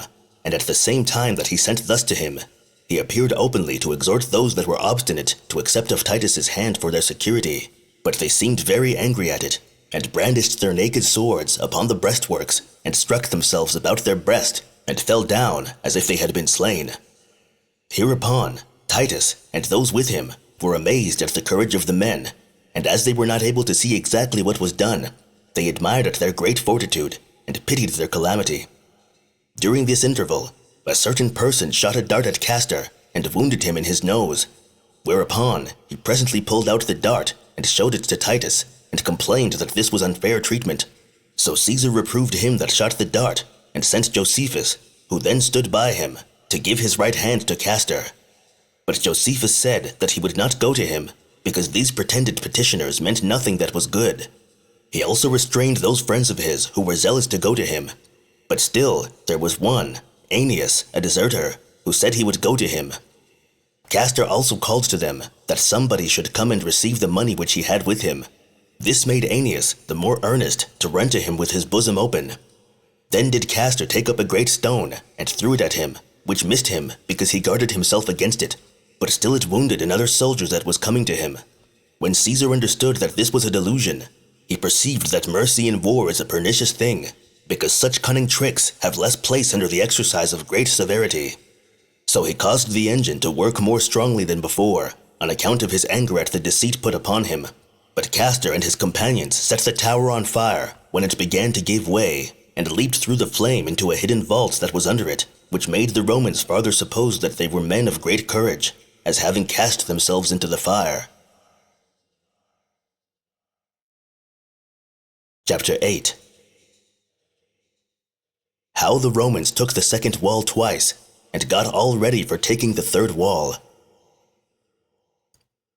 Now Caesar took this wall there on the 5th day after he had taken the first, and when the Jews had fled from him, he entered into it with 1,000 armed men, and those of his choice troops, and this was at a place where the merchants of wool, the braziers, and the market for cloth, and where the narrow streets led obliquely to the wall. Wherefore, if Titus had either demolished a larger part of the wall immediately, or had come in, and according to the law of war had laid waste what was left, his victory would not, I suppose, have been mixed with any loss to himself. But now, out of the hope he had that he should make the Jews ashamed of their obstinacy, by not being willing, when he was able to afflict them more than he needed to, he did not widen the breach of the wall in order to make a safer retreat upon occasion, for he did not think that they would lay snares for him that did them such a kindness. When therefore he came in, he did not permit his soldiers to kill any of those they caught, nor to set fire to their houses neither. Nay, he gave leave to the seditious, if they had a mind, to fight without any harm to the people, and promised to restore the people's effects to them. For he was very desirous to preserve the city for his own sake, and the temple for the sake of the city. As to the people, he had them of a long time ready to comply with his proposals. But as to the fighting men, this humanity of his seemed a mark of his weakness, and they imagined that he made these proposals because he was not able to take the rest of the city. They also threatened death to the people, if they should any one of them say a word about a surrender. They moreover cut the throats of such as talked of a peace, and then attacked those Romans that were come within the wall. Some of them they met in the narrow streets, and some they fought against from their houses, while they made a sudden sally out at the upper gates, and assaulted such Romans as were beyond the wall, till those that guarded the wall were so affrighted that they leaped down from their towers and retired to their several camps. Upon which a great noise was made by the Romans that were within, because they were encompassed round on every side by their enemies, as also by them that were without, because they were in fear for those that were left in the city. Thus did the Jews grow more numerous perpetually, and had great advantages over the Romans, by their full knowledge of those narrow lanes, and they wounded a great many of them, and fell upon them, and drove them out of the city. Now these Romans were at present forced to make the best resistance they could, for they were not able in great numbers to get out at the breach in the wall, it was so narrow. It is also probable that all those that were gotten within had been cut to pieces, if Titus had not sent them secures. For he ordered the archers to stand at the upper ends of these narrow lanes, and he stood himself where was the greatest multitude of his enemies, and with his darts he put a stop to them. As with him did Domitius Sabinus also, a valiant man, and one that in this battle appeared so to be. Thus did Caesar continue to shoot darts at the Jews continually, and to hinder them from coming upon his men, and this until all his soldiers had retreated out of the city. And thus were the Romans driven out, after they had possessed themselves of the second wall. Whereupon the fighting men that were in the city were lifted up in their minds, and were elevated upon this their good success, and began to think that the Romans would never venture to come into the city any more, and that, if they kept within it themselves, they should not be any more conquered. For God had blinded their minds for the transgressions they had been guilty of, nor would they see how much greater forces the Romans had than those that were now expelled, no more than they could discern how a famine was creeping upon them. For hitherto they had fed themselves out of the public miseries, and drank the blood of the city. But now poverty had for a long time seized upon the better part, and a great many had died already for want of necessaries. Although the seditious indeed supposed the destruction of the people to be an easement to themselves, for they desired that none others might be preserved but such as were against a peace with the Romans, and were resolved to live in opposition to them, and they were pleased when the multitude of those of a contrary opinion were consumed, as being then freed from a heavy burden. And this was their disposition of mind with regard to those that were within the city, while they covered themselves with their armor, and prevented the Romans, when they were trying to get into the city again, and made a wall of their own bodies over against that part of the wall that was cast down. Thus did they valiantly defend themselves for 3 days, but on the 4th day they could not support themselves against the vehement assaults of Titus, but were compelled by force to fly whither they had fled before. So he quietly possessed himself again of that wall, and demolished it entirely. And when he had put a garrison into the towers that were on the south parts of the city, he contrived how he might assault the third wall. Chapter 9. Titus, when the Jews were not at all mollified by his leaving off the siege for a while, set himself again to prosecute the same, but soon sent Josephus to discourse with his own countrymen about peace. A resolution was now taken by Titus to relax the siege for a little while, and to afford the seditious an interval for consideration, and to see whether the demolishing of their second wall would not make them a little more compliant, or whether they were not somewhat afraid of a famine, because the spoils they had gotten by rapine would not be sufficient for them long. So he made use of this relaxation in order to compass his own designs. Accordingly, as the usual appointed time when he must distribute subsistence money to the soldiers was now come, he gave orders that the commanders should put the army into battle array in the face of the enemy, and then give every one of the soldiers their pay. So the soldiers, according to custom, opened the cases wherein their arms before lay covered, and marched with their breastplates on, as did the horsemen lead their horses in their fine trappings. Then did the places that were before the city shine very splendidly for a great way, nor was there anything so grateful to Titus's own men, or so terrible to the enemy as that sight. For the whole old wall and the north side of the temple were full of spectators, and one might see the house full of such as looked at them, nor was there any part of the city which was not covered over with their multitudes. Nay, a very great consternation seized upon the hardiest of the Jews themselves, when they saw all the army in the same place, together with the fineness of their arms, and the good order of their men. And I cannot but think that the seditious would have changed their minds at that sight, unless the crimes they had committed against the people had been so horrid that they despaired of forgiveness from the Romans. But as they believed death with torments must be their punishment if they did not go on in the defense of the city, they thought it much better to die in war. Fate also prevailed so far over them that the innocent were to perish with the guilty, and the city was to be destroyed with the seditious that were in it. Thus did the Romans spend 4 days in bringing this subsistence money to the several legions, but on the 5th day, when no signs of peace appeared to come from the Jews, Titus divided his legions and began to raise banks, both at the Tower of Antonia and at John's monument. Now his designs were to take the upper city at that monument, and the temple at the Tower of Antonia, for if the temple were not taken, it would be dangerous to keep the city itself. So at each of these parts he raised his banks, each legion raising one. As for those that wrought at John's monument, the Idumeans, and those that were in arms with Simon, made sallies upon them, and put some stop to them. While John's party and the multitude of zealots with them did the like to those that were before the Tower of Antonia. These Jews were now too hard for the Romans, not only in direct fighting, because they stood upon the higher ground, but because they had now learned to use their own engines. For their continual use of them, one day after another, did by degrees improve their skill about them. For of one sort of engines, for darts, they had 340 for stones, by the means of which they made it more tedious for the Romans to raise their banks. But then Titus, knowing that the city would either be saved or destroyed for himself, did not only proceed earnestly in the siege, but did not omit to have the Jews exhorted to repentance. So he mixed good counsel with his works for the siege, and being sensible that exhortations are frequently more effectual than arms, he persuaded them to surrender the city, now in a manner already taken, and thereby to save themselves, and sent Josephus to speak to them in their own language, for he imagined they might yield to the persuasion of a countryman of their own. So Josephus went round about the wall, and tried to find a place that was out of reach of their darts, and yet within their hearing, and besought them in many words to spare themselves, to spare their country and their temple, and not to be more obdurate in these cases than foreigners themselves. For that the Romans, who had no relations to those things, had a reverence for their sacred rites and places, although they belonged to their enemies, and had till now kept their hands off from meddling with them, while such as were brought up under them, and, if they be preserved, will be the only people that will reap the benefit of them, hurry on to have them destroyed. That certainly they have seen their strongest walls demolished, and that the wall still remaining was weaker than those that were already taken, that they must know the Roman power was invincible, and that they had been used to serve them.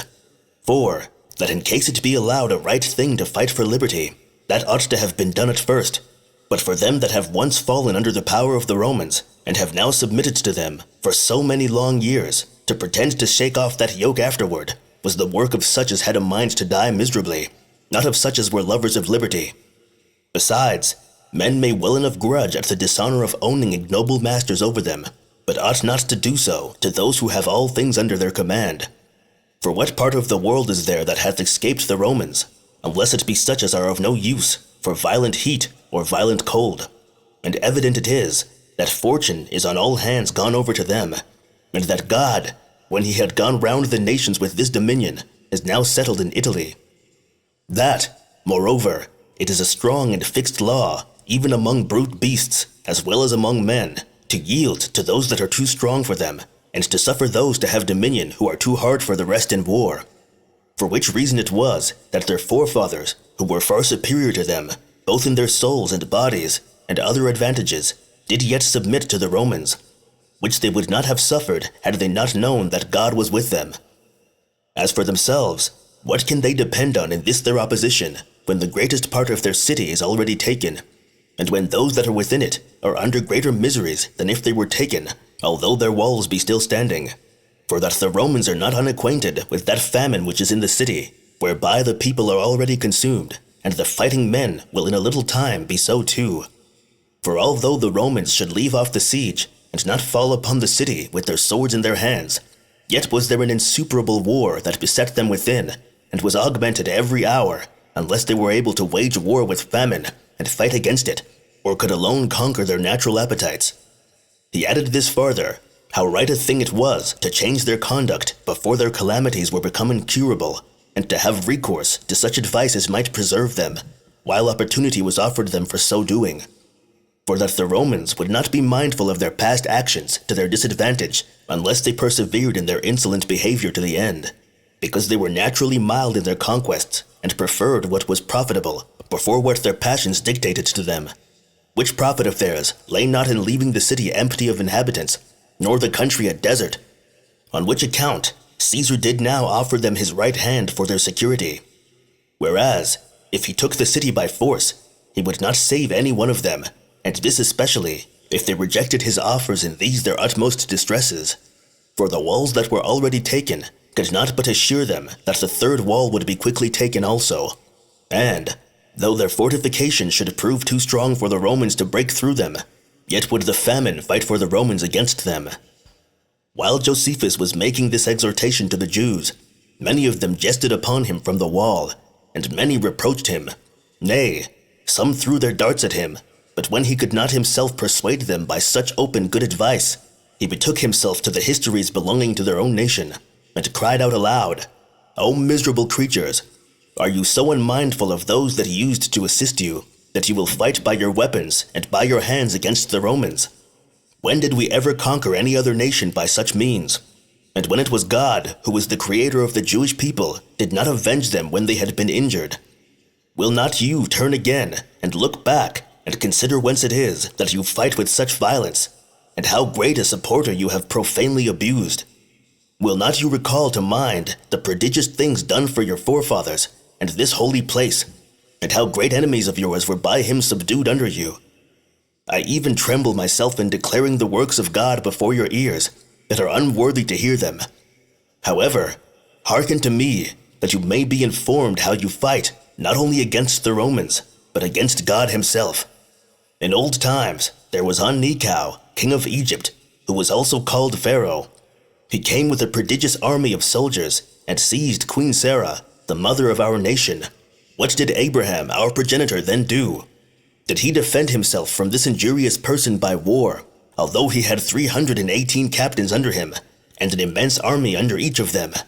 Indeed, he deemed them to be no number at all without God's assistance, and only spread out his hands towards this holy place, which you have now polluted, and reckoned upon him as upon his invincible supporter, instead of his own army.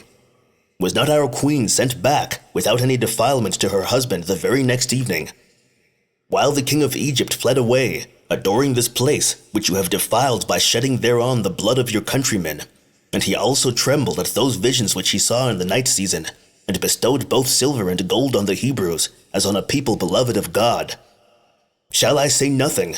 Or shall I mention the removal of our fathers into Egypt, who, when they were used tyrannically, and were fallen under the power of foreign kings for 400 years together, and might have defended themselves by war and by fighting, did yet do nothing but commit themselves to God? Who is there that does not know that Egypt was overrun with all sorts of wild beasts, and consumed by all sorts of distempers? How their land did not bring forth its fruits, how the Nile failed of water, how the 10 plagues of Egypt followed one upon another, and how, by those means our fathers were sent away under a guard, because God conducted them as his peculiar servants. Moreover, did not Palestine groan under the ravage the Assyrians made, when they carried away our sacred ark, as they did their idol Dagon, and as also did that entire nation of those that carried it away? How they were smitten with a loathsome distemper in the secret parts of their bodies, when their very bowels came down together with what they had eaten, till those hands that stole it away were obliged to bring it back again, and that with the sound of cymbals and timbrels and other oblations, in order to appease the anger of God for their violation of his holy ark. It was God who then became our general, and accomplished these great things for our fathers, and this because they did not meddle with war and fighting, but committed it to him to judge about their affairs. When Sennacherib, king of Assyria, brought along with him all Asia, and encompassed this city round with his army, did he fall by the hands of men? Were not those hands lifted up to God in prayers, without meddling in their arms, when an angel of God destroyed that prodigious army in one night. When the Assyrian king, as he rose next day, found 185,000 dead bodies, and when he, with the remainder of his army, fled away from the Hebrews, though they were unarmed, and did not pursue them. You are also unacquainted with the slavery we were under at Babylon, where the people were captives for 70 years. Yet were they not delivered into freedom again before God made Cyrus his gracious instrument in bringing it about. Accordingly, they were set free by him, and did again restore the worship of their deliverer at this temple. And, to speak in general, we can produce no example wherein our fathers got any success by war, or failed of success when without war they committed themselves to God. When they stayed at home they conquered, as pleased their judge, but when they went out to fight, they were always disappointed. For example, when the king of Babylon besieged this very city, and our king Zedekiah fought against him, contrary to what predictions were made to him by Jeremiah the prophet, he was at once taken prisoner, and saw the city and the temple demolished. Yet how much greater was the moderation of that king than is that of your present governors, and that of the people then under him, than is that of you at this time. For when Jeremiah cried out aloud, how very angry God was at them, because of their transgressions, and told them that they should be taken prisoners, unless they would surrender up their city, neither did the king nor the people put him to death. But for you to pass over what you have done within the city, which I am not able to describe, as your wickedness deserves, you abuse me, and throw darts at me, who only exhort you to save yourselves, as being provoked when you are put in mind of your sins, and cannot bear the very mention of those crimes which you every day perpetrate.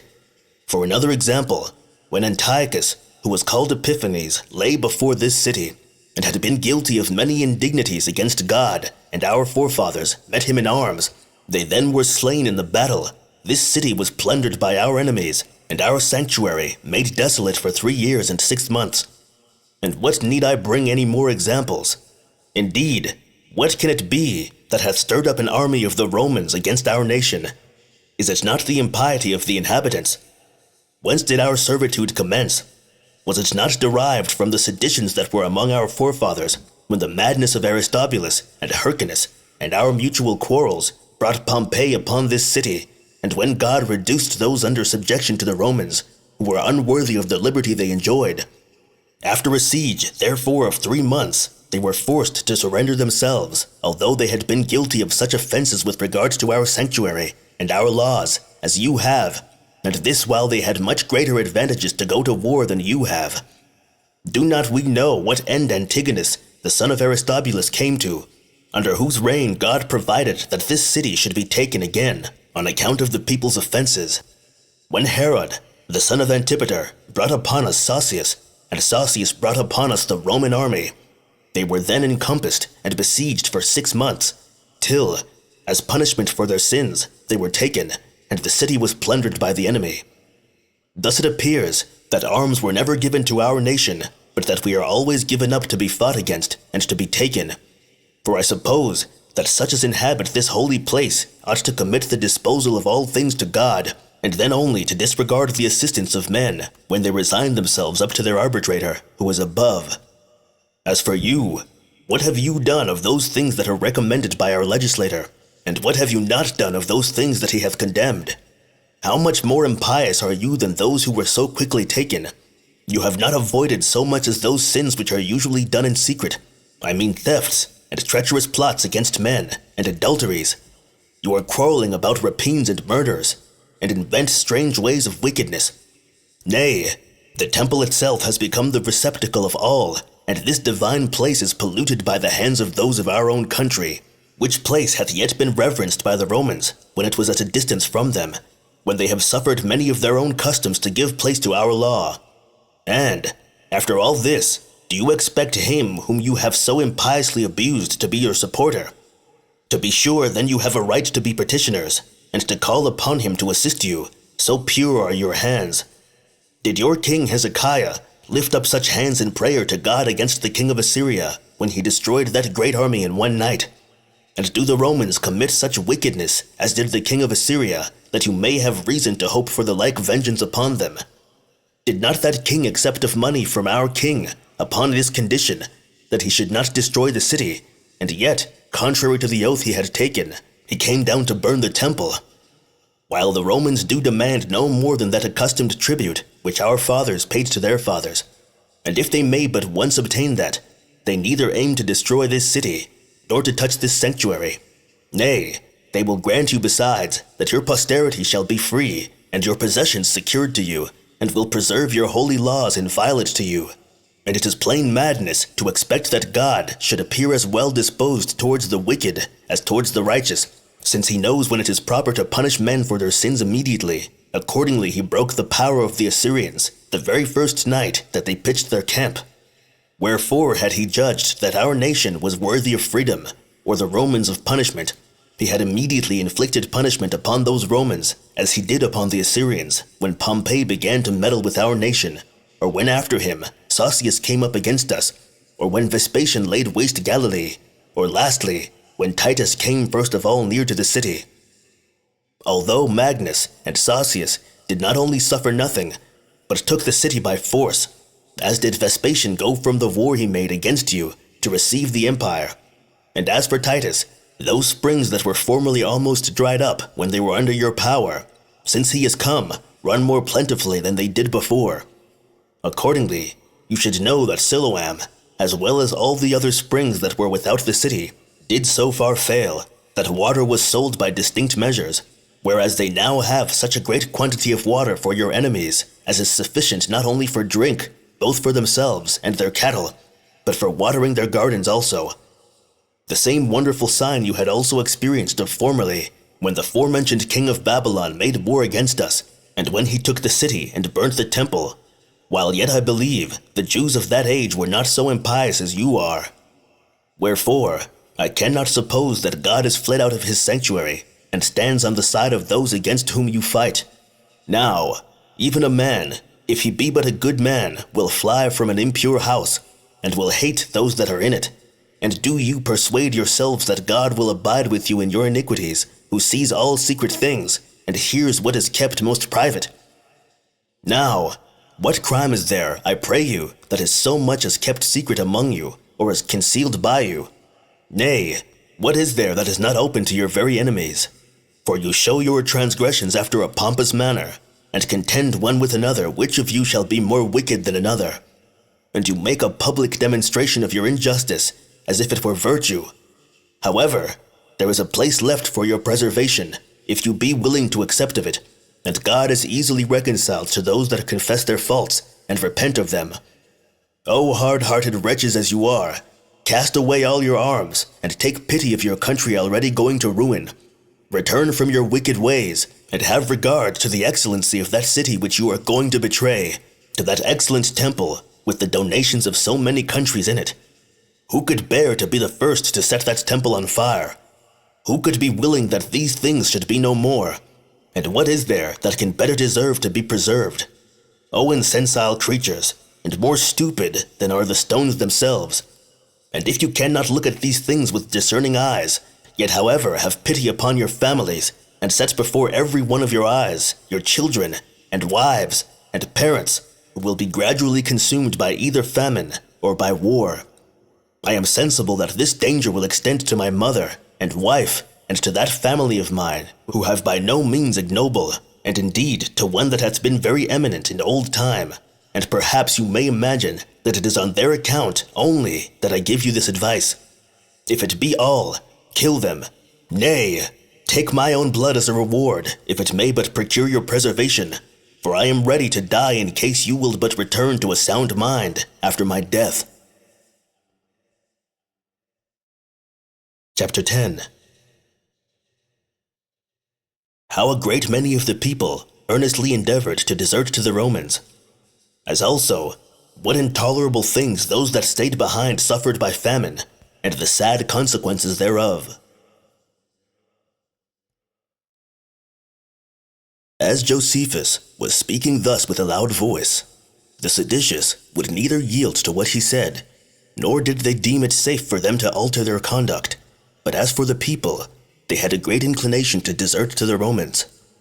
Accordingly, some of them sold what they had, and even the most precious things that had been laid up as treasures by them, for a very small matter, and swallowed down pieces of gold, that they might not be found out by the robbers. And when they had escaped to the Romans, went to stool, and had wherewithal to provide plentifully for themselves. For Titus let a great number of them go away into the country whither they pleased, and the main reasons why they were so ready to desert were these: that now they should be freed from those miseries which they had endured in that city, and yet should not be in slavery to the Romans. However, John and Simon, with their factions, did more carefully watch these men's going out than they did the coming in of the Romans. And, if any one did but afford the least window of suspicion of such an intention, his throat was cut immediately.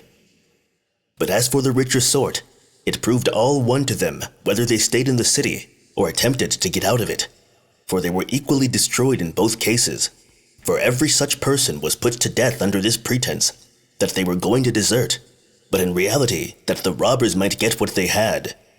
The madness of the seditious did also increase together with their famine, and both those miseries were every day inflamed more and more. For there was no corn which anywhere appeared publicly, but the robbers came running into, and searched men's private houses, and then, if they found any, they tormented them, because they had denied they had any, and if they found none, they tormented them worse, because they supposed they had more carefully concealed it. The indication they made use of whether they had any or not was taken from the bodies of these miserable wretches, which, if they were in good case, they supposed they were in no want at all of food, but if they were wasted away, they walked off without searching any farther. Nor did they think it proper to kill such as these, because they saw they would very soon die of themselves for want of food. Many there were indeed who sold what they had for one measure. It was of wheat, if they were of the richer sort, but of barley, if they were poorer. When these had so done, they shut themselves up in the inmost rooms of their houses, and ate the corn they had gotten. Some did it without grinding it, by reason of the extremity of the want they were in, and others baked bread of it, according as necessity and fear dictated to them. A table was nowhere laid for a distinct meal, but they snatched the bread out of the fire half-baked, and ate it very hastily. It was now a miserable case, and a sight that would justly bring tears into our eyes, how men stood as to their food, while the more powerful had more than enough, and the weaker were lamenting for want of it. But the famine was too hard for all other passions, and it is destructive to nothing so much as to modesty, for what was otherwise worthy of reverence was in this case despised, insomuch that children pulled the very morsels that their fathers were eating out of their very mouths, and, what was still more to be pitied, so did the mothers do as to their infants. And when those that were most dear were perishing under their hands, they were not ashamed to take from them the very last drops that might preserve their lives. And while they ate after this manner, yet were they not concealed in so doing. But the seditious everywhere came upon them immediately, and snatched away from them what they had gotten from others. For when they saw any house shut up, this was to them a signal that the people within had gotten some food. Whereupon, they broke open the doors, and ran in and took pieces of what they were eating, almost out of their very throats, and this by force. The old men, who held their food fast, were beaten, and if the women hid what they had within their hands, their hair was torn for so doing. Nor was there any commiseration shown either to the aged or to infants, but they lifted up children from the ground as they hung upon the morsels they had gotten, and shook them down upon the floor. But still, they were more barbarously cruel to those that had prevented their coming in, and had actually swallowed down what they were going to seize upon, as if they had been unjustly defrauded of their right. They also invented terrible methods of torment to discover where any food was, and they were these: to stop up the passages of the privy parts of the miserable wretches, and to drive sharp stakes up their fundaments. And a man was forced to bear what is terrible even to hear, in order to make him confess that he had but one loaf of bread, or that he might discover a handful of barley meal that was concealed. And this was done when these tormentors were not themselves hungry, for the thing had been less barbarous had necessity forced them to do it. But this was done to keep their madness in exercise, and as making preparations of provisions for themselves for the following days. These men went also to meet those that had crept out of the city by night, as far as the Roman guards, to gather some plants and herbs that grew wild.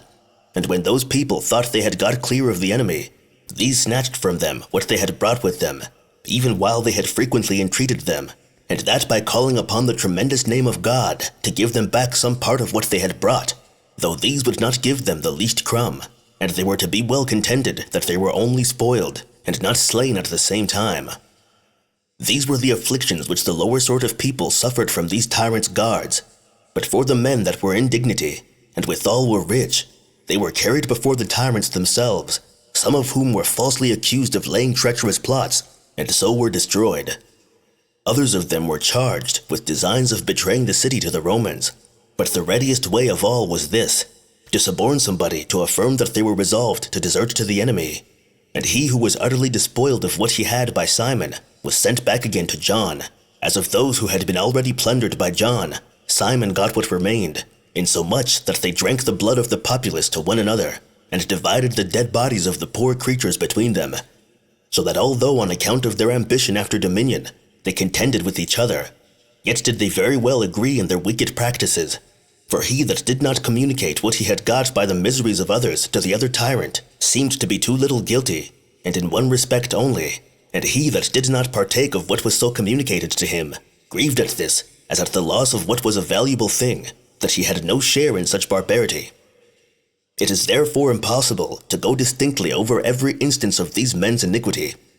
I shall therefore speak my mind here at once briefly, that neither did any city ever suffer such miseries, nor did any age ever breed a generation more fruitful in wickedness than this was from the beginning of the world. Finally, they brought the Hebrew nation into contempt, that they might themselves appear comparatively less impious with regard to strangers. They confessed what was true, that they were the slaves, the scum, and the spurious and abortive offspring of our nation, while they overthrew the city themselves, and forced the Romans, whether they would or no, to gain a melancholy reputation, by acting gloriously against them, and did almost draw that fire upon the temple, which they seemed to think came too slowly.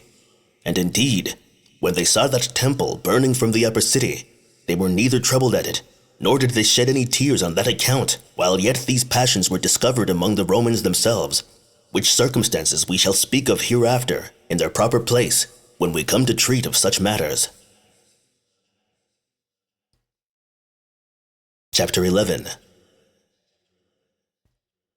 How the Jews were crucified before the walls of the city, concerning Antiochus Epiphanes, and how the Jews overthrew the banks that had been raised by the Romans. So now, Titus's banks were advanced a great way, notwithstanding his soldiers had been very much distressed from the wall. He then sent a party of horsemen, and ordered they should lay ambushes for those that went out into the valleys to gather food. Some of these were indeed fighting men, who were not contented with what they got by rapine, but the greater part of them were poor people, who were deterred from deserting by the concern they were under for their own relations, for they could not hope to escape away together with their wives and children without the knowledge of the seditious, nor could they think of leaving relations to be slain by the robbers on their account. Nay, the severity of the famine made them bold in thus going out, so nothing remained but that, when they were concealed from the robbers, they should be taken by the enemy. And when they were going to be taken, they were forced to defend themselves for fear of being punished, as after they had fought, they thought it too late to make any supplications for mercy. So they were first whipped, and then tormented with all sorts of tortures before they died, and were then crucified before the wall of the city. This miserable procedure made Titus greatly to pity them, while they caught every day 500 Jews. Nay, some days they caught more. Yet did it not appear to be safe for him to let those that were taken by force go their way, and to set a guard over so many, he saw would be to make such as guarded them useless to him. The main reason why he did not forbid that cruelty was this, that he hoped the Jews might perhaps yield at that sight, out of fear, lest they might themselves afterwards be liable to the same cruel treatment. So the soldiers, out of the wrath and hatred they bore the Jews, nailed those they caught, one after one way, and another after another, to the crosses, by way of jest, when their multitude was so great that room was wanting for the crosses, and crosses wanting for the bodies. But so far were the seditious from repenting at this sad sight, that, on the contrary, they made the rest of the multitude believe otherwise, for they brought the relations of those that had deserted upon the wall, with such of the populace as were very eager to go over upon the security offered them, and showed them what miseries those underwent who fled to the Romans, and told them that those who were caught were supplicants to them, and not such as were taken prisoners. This sight kept many of those within the city who were so eager to desert, till the truth was known. Yet did some of them run away immediately, as unto certain punishment, esteeming death from their enemies to be a quiet departure, if compared with that by famine.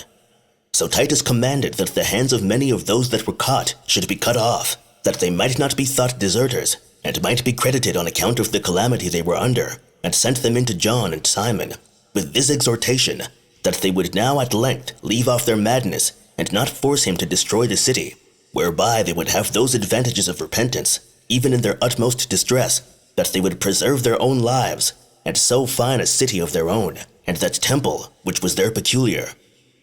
He then went round about the banks that were cast up, and hastened them, in order to show that his words should in no long time be followed by his deeds. In answer to which, the seditious cast reproaches upon Caesar himself, and upon his father also, and cried out with a loud voice that they contemned death, and did well in preferring it before slavery, that they would do all the mischief to the Romans they could while they had breath in them, and that for their own city, since they were, as he said, to be destroyed, they had no concern about it, and that the world itself was a better temple to God than this, that yet this temple would be preserved by him that inhabited therein, whom they still had for their assistant in this war, and did therefore laugh at all his threatenings, which would come to nothing, because the conclusion of the whole depended upon God only. These words were mixed with reproaches, and with them they made a mighty clamor. In the meantime, Antiochus Epiphanes came to the city, having with him a considerable number of other armed men, and a band called the Macedonian band about him, all of the same age, tall, and just past their childhood, armed, and instructed after the Macedonian manner, whence it was that they took the name. Yet were many of them unworthy of so famous a nation, for it had so happened that the king of Commagene had flourished more than other kings that were under the power of the Romans, till a change happened in his condition. And when he was become an old man, he declared plainly that we ought not to call any man happy before he is dead. But this son of his, who was then come thither before his father was decaying, said that he could not but wonder what made the Romans so tardy in making their attacks upon the wall. Now he was a warlike man, and naturally bold in exposing himself to dangers. He was also so strong a man that his boldness seldom failed of having success. Upon this, Titus smiled, and said he would share the pains of an attack with him. However, Antiochus went as he then was, and with his Macedonians made a sudden assault upon the wall. And, indeed, for his own part, his strength and skill were so great that he guarded himself from the Jewish darts, and yet shot his darts at them, while yet the young men with him were almost all sorely galled, for they had so great a regard to the promises that had been made of their courage, that they would needs persevere in their fighting, and at length many of them retired, but not till they were wounded, and then they perceived the true Macedonians, if they were to be conquerors, must have Alexander's good fortune also.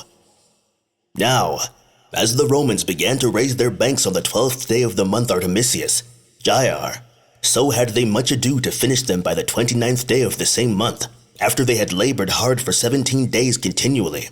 For there were now 4 great banks raised, one of which was at the tower of Antonia. This was raised by the 5th legion, over against the middle of that pool, which was called Struthius. Another was cast up by the 12th legion, at the distance of about 20 cubits from the other.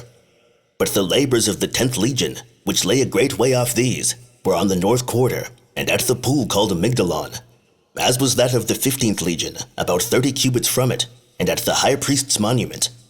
And now, when the engines were brought, John had from within undermined the space that was over against the tower of Antonia, as far as the banks themselves, and had supported the ground over the mine, with beams laid across one another, whereby the Roman works stood upon an uncertain foundation.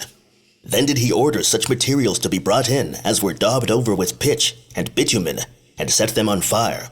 And as the crossbeams that supported the banks were burning, the ditch yielded on the sudden, and the banks were shaken down, and fell into the ditch with a prodigious noise. Now at the first there arose a very thick smoke and dust, as the fire was choked within the fall of the bank. But as the suffocated materials were now gradually consumed, a plain flame broke out, on which sudden appearance of the flame, a consternation fell upon the Romans, and the shrewdness of the contrivance discouraged them. And indeed, this accident coming upon them at a time when they thought they had already gained their point, cooled their hopes for the time to come. They also thought it would be to no purpose to take the pains to extinguish the fire, since, if it were extinguished, the banks were swallowed up already and become useless to them. 2 days after this, Simon and his party made an attempt to destroy the other banks, for the Romans had brought their engines to bear there, and began already to make the walls shake. And here, one Tephthius of Garsus, a city of Galilee, and Megasaurus, one who was derived from some queen of Mariamne's servants, and with them one from Diabene. He was the son of Nabateus, and called by the name of Chagirus. From the ill fortune he had, the word signifying a lame man, snatched some torches, and ran suddenly upon the engines. Nor were there during this war any men that ever sallied out of the city who were their superiors, either in their own boldness or in the terror they struck into their enemies. For they ran out upon the Romans, not as if they were enemies, but friends, without fear or delay, nor did they leave their enemies till they had rushed violently through the midst of them, and set their machines on fire. And though they had darts thrown at them on every side, and were on every side assaulted with their enemies' swords, yet did they not withdraw themselves out of the dangers they were in, till the fire had caught hold of the instruments. But when the flame went up, the Romans came running from their camp to save their engines. Then did the Jews hinder their securers from the wall, and fought with those that endeavored to quench the fire, without any regard to the danger their bodies were in. So the Romans pulled the engines out of the fire, while the hurdles that covered them were on fire. But the Jews caught hold of the battering rams through the flame itself, and held them fast, although the iron upon them was become red hot. And now the fire spread itself from the engines to the banks, and prevented those that came to defend them. And all this while the Romans were encompassed round about with the flame. And, despairing of saving their works from it, they retired to their camp. Then did the Jews become still more and more in number, by the coming of those that were within the city to their assistance. And as they were very bold upon the good success they had had, their violent assaults were almost irresistible. Nay, they proceeded as far as the fortifications of the enemy's camp, and fought with their guards.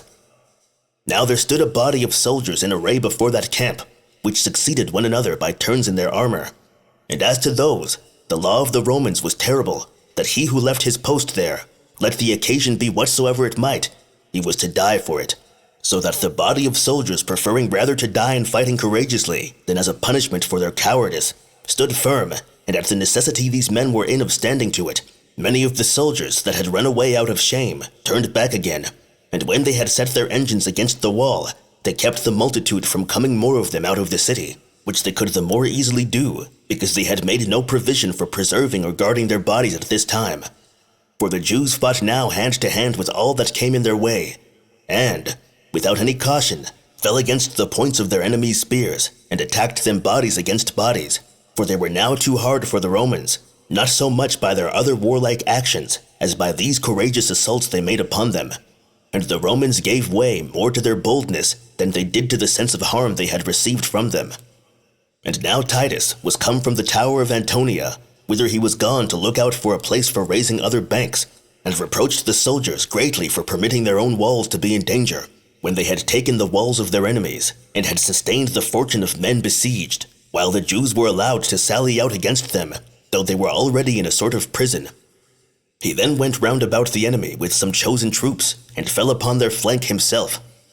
So the Jews, who had been before assaulted in their faces, wheeled about to Titus, and continued the fight. The armies also were now mixed one among another, and the dust that was raised so far hindered them from seeing one another, and the noise that was made so far hindered them from hearing one another, that neither side could discern an enemy from a friend. However, the Jews did not flinch, though not so much from their real strength as from their despair of deliverance. The Romans also would not yield by reason of the regard they had to glory and to their reputation in war, and because Caesar himself went into danger before them, insomuch that I cannot but think the Romans would in the conclusion have now taken even the whole multitude of the Jews, so very angry were they at them, had they not prevented the upshot of the battle and retired into the city. However, seeing the banks of the Romans were demolished, These Romans were very much cast down upon the loss of what had cost them so long in pains, and this in 1 hour's time, and many indeed despaired of taking the city with their usual engines of war only. Chapter 12. Titus thought fit to encompass the city round with a wall, after which the famine consumed the people by whole houses and families together. And now did Titus consult with his commanders what was to be done. Those that were of the warmest tempers thought he should bring the whole army against the city and storm the wall, for that hitherto no more than a part of their army had fought with the Jews, but that in case the entire army was to come at once, they would not be able to sustain their attacks, but would be overwhelmed by their darts.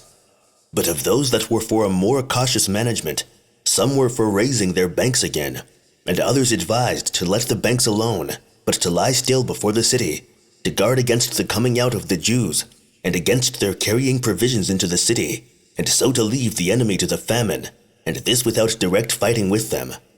For that despair was not to be conquered, especially as to those that were desirous to die by the sword, while a more terrible misery than that is reserved for them. However, Titus did not think it fit for so great an army to lie entirely idle, and that yet it was in vain to fight with those that would be destroyed one by another.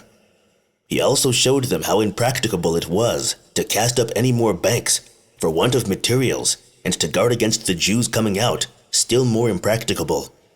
As also, that to encompass the whole city round with his army was not very easy, by reason of its magnitude and the difficulty of the situation, and on other accounts dangerous upon the sallies the Jews might make out of the city.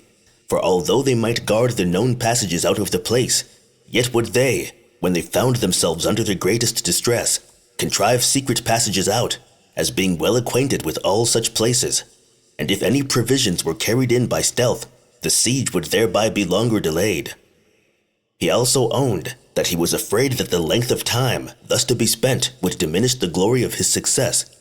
For though it be true that length of time will perfect everything, yet that to do what we do in a little time is still necessary to the gaining reputation.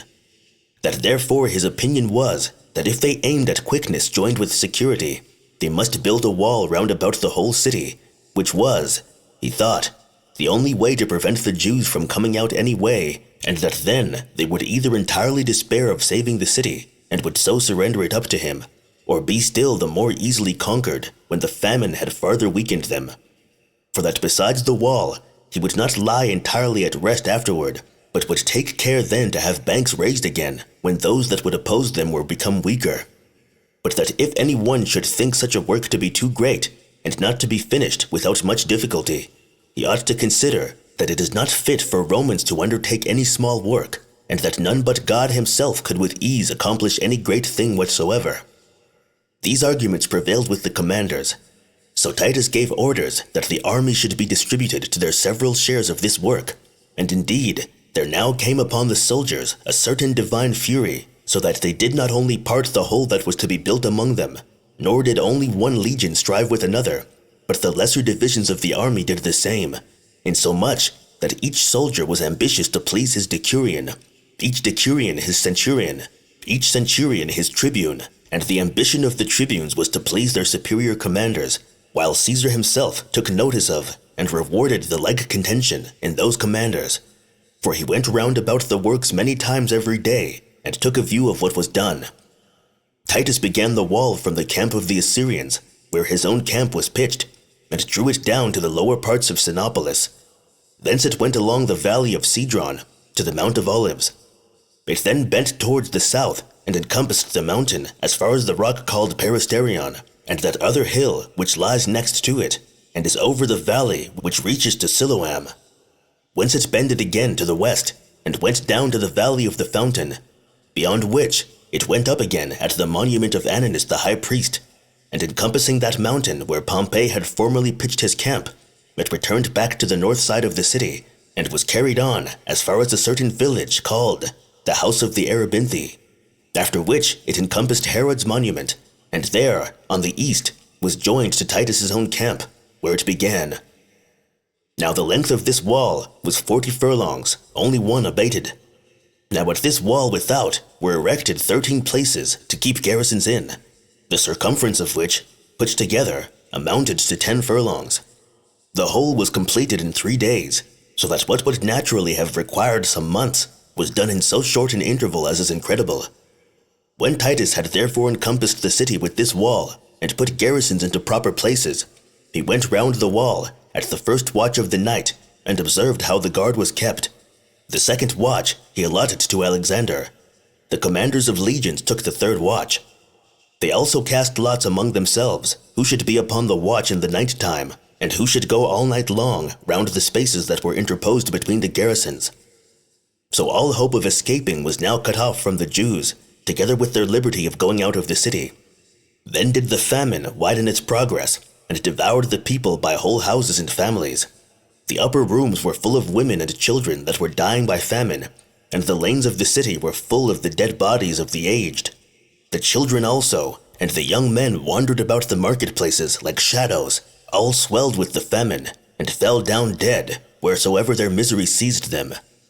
As for burying them, those that were sick themselves were not able to do it, and those that were hearty and well were deterred from doing it by the great multitude of those dead bodies, and by the uncertainty there was how soon they should die themselves, for many died as they were burying others, and many went to their coffins before that fatal hour was come. Nor was there any lamentation made under these calamities, nor were heard any mournful complaints, but the famine confounded all natural passions, for those who were just going to die looked upon those that were gone to their rest before them with dry eyes and open mouths. A deep silence also, a kind of deadly night, had seized upon the city, while yet the robbers were still more terrible than these miseries were themselves. For they brake open those houses, which were no other than graves of dead bodies, and plundered them of what they had, and carrying off the coverings of their bodies, went out laughing, and tried the points of their swords on their dead bodies. And, in order to prove what metal they were made of, they thrust some of those through that still lay alive upon the ground, but for those that entreated them to lend them their right hand, and their sword to dispatch them, they were too proud to grant their requests, and left them to be consumed by the famine. Now every one of these died with their eyes fixed upon the temple, and left the seditious alive behind them. Now the seditious at first gave orders that the dead should be buried out of the public treasury, as not enduring the stench of their dead bodies. But afterwards, when they could not do that, they had them cast down from the walls into the valleys beneath. However, when Titus, in going his rounds along those valleys, saw them full of dead bodies, and the thick putrefaction running about them, he gave a groan, and spreading out his hands to heaven, called God to witness that this was not his doing. And such was the sad case of the city itself.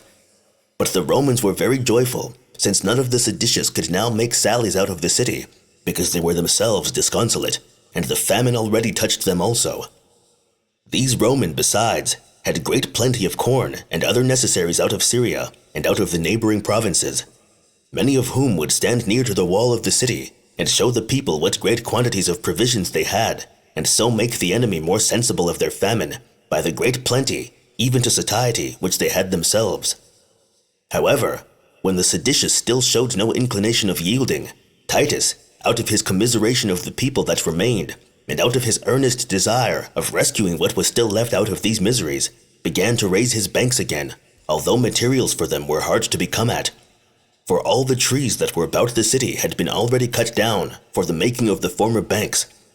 Yet did the soldiers bring with them other materials from the distance of 90 furlongs, and thereby raised banks in 4 parts, much greater than the former, though this was done only at the tower of Antonia. So Caesar went his rounds through the legions, and hastened on the works, and showed the robbers that they were now in his hands. But these men, and these only, were incapable of repenting of the wickedness they had been guilty of, and separating their souls from their bodies, they used them both as if they belonged to other folks, and not to themselves. For no gentle affection could touch their souls, nor could any pain affect their bodies, since they could still tear the dead bodies of the people as dogs do, and fill the prisons with those that were sick. Chapter 13. The great slaughters and sacrilege that were in Jerusalem. Accordingly, Simon would not suffer Matthias, by whose means he got possession of the city, to go off without torment. This Matthias was the son of Boethus, and was one of the high priests, one that had been very faithful to the people, and in great esteem with them.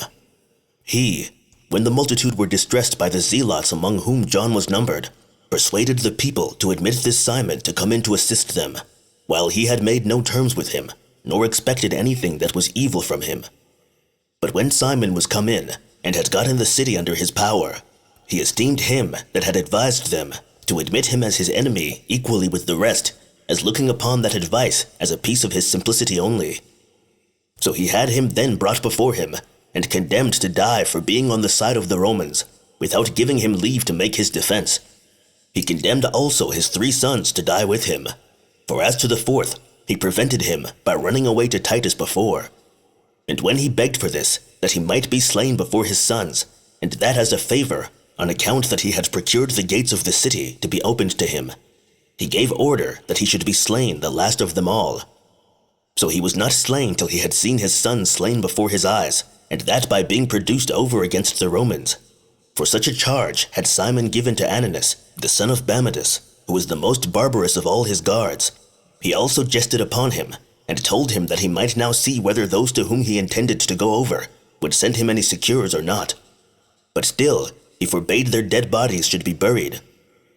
After the slaughter of these, a certain priest, Ananias, the son of Masambulus, a person of eminency, as also Aristeus, the scribe of the Sanhedrin, and born at Emmaus, and with them 15 men of figure among the people, were slain.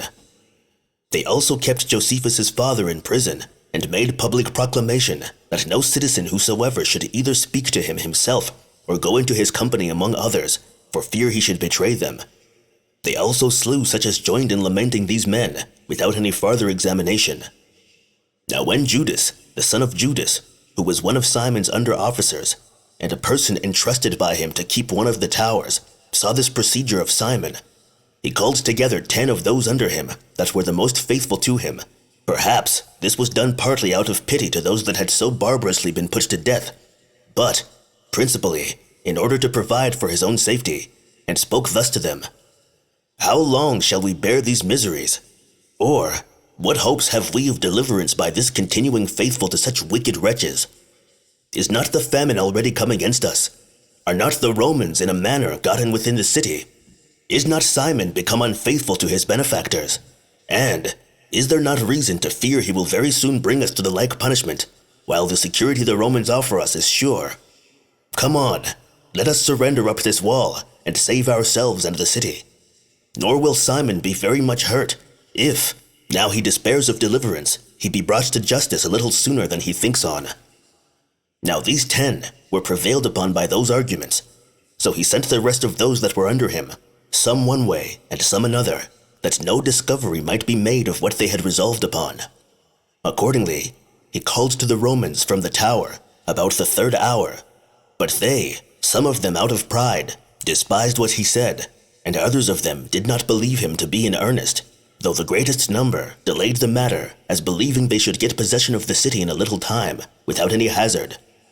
But when Titus was just coming thither with his armed men, Simon was acquainted with the matter before he came, and presently took the tower into his own custody, before it was surrendered, and seized upon these men, and put them to death in the sight of the Romans themselves. And when he had mangled their dead bodies, he threw them down before the wall of the city. In the meantime, Josephus, as he was going round the city, had his head wounded by a stone that was thrown at him, upon which he fell down as giddy. Upon which fall of his, the Jews made a sally, and he had been hurried away into the city, if Caesar had not sent men to protect him immediately. And, as these men were fighting, Josephus was taken up, though he heard a little of what was done. So the seditious supposed they had now slain that man whom they were the most desirous of killing, and made thereupon a great noise, in way of rejoicing. This accident was told in the city, and the multitude that remained became very disconsolate at the news, as being persuaded that he was really dead, on whose account alone they could venture to desert to the Romans. But when Josephus' mother heard in prison that her son was dead, she said to those that watched about her, that she had always been of opinion, since the siege of Jotapata, that he would be slain, and she should never enjoy him alive any more. She also made great lamentation privately to the maidservants that were about her, and said, that this was all the advantage she had of bringing so extraordinary a person as this son into the world, that she should not be able even to bury that son of hers, by whom she expected to have been buried herself. However, this false report did not put his mother to pain, nor afford merriment to the robbers long. For Josephus soon recovered of his wound, and came out, and cried out aloud, that it would not be long ere they should be punished for this wound they had given him. They also made a fresh exhortation to the people to come out, upon the security that would be given them. This sight of Josephus encouraged the people greatly, and brought a great consternation upon the seditious.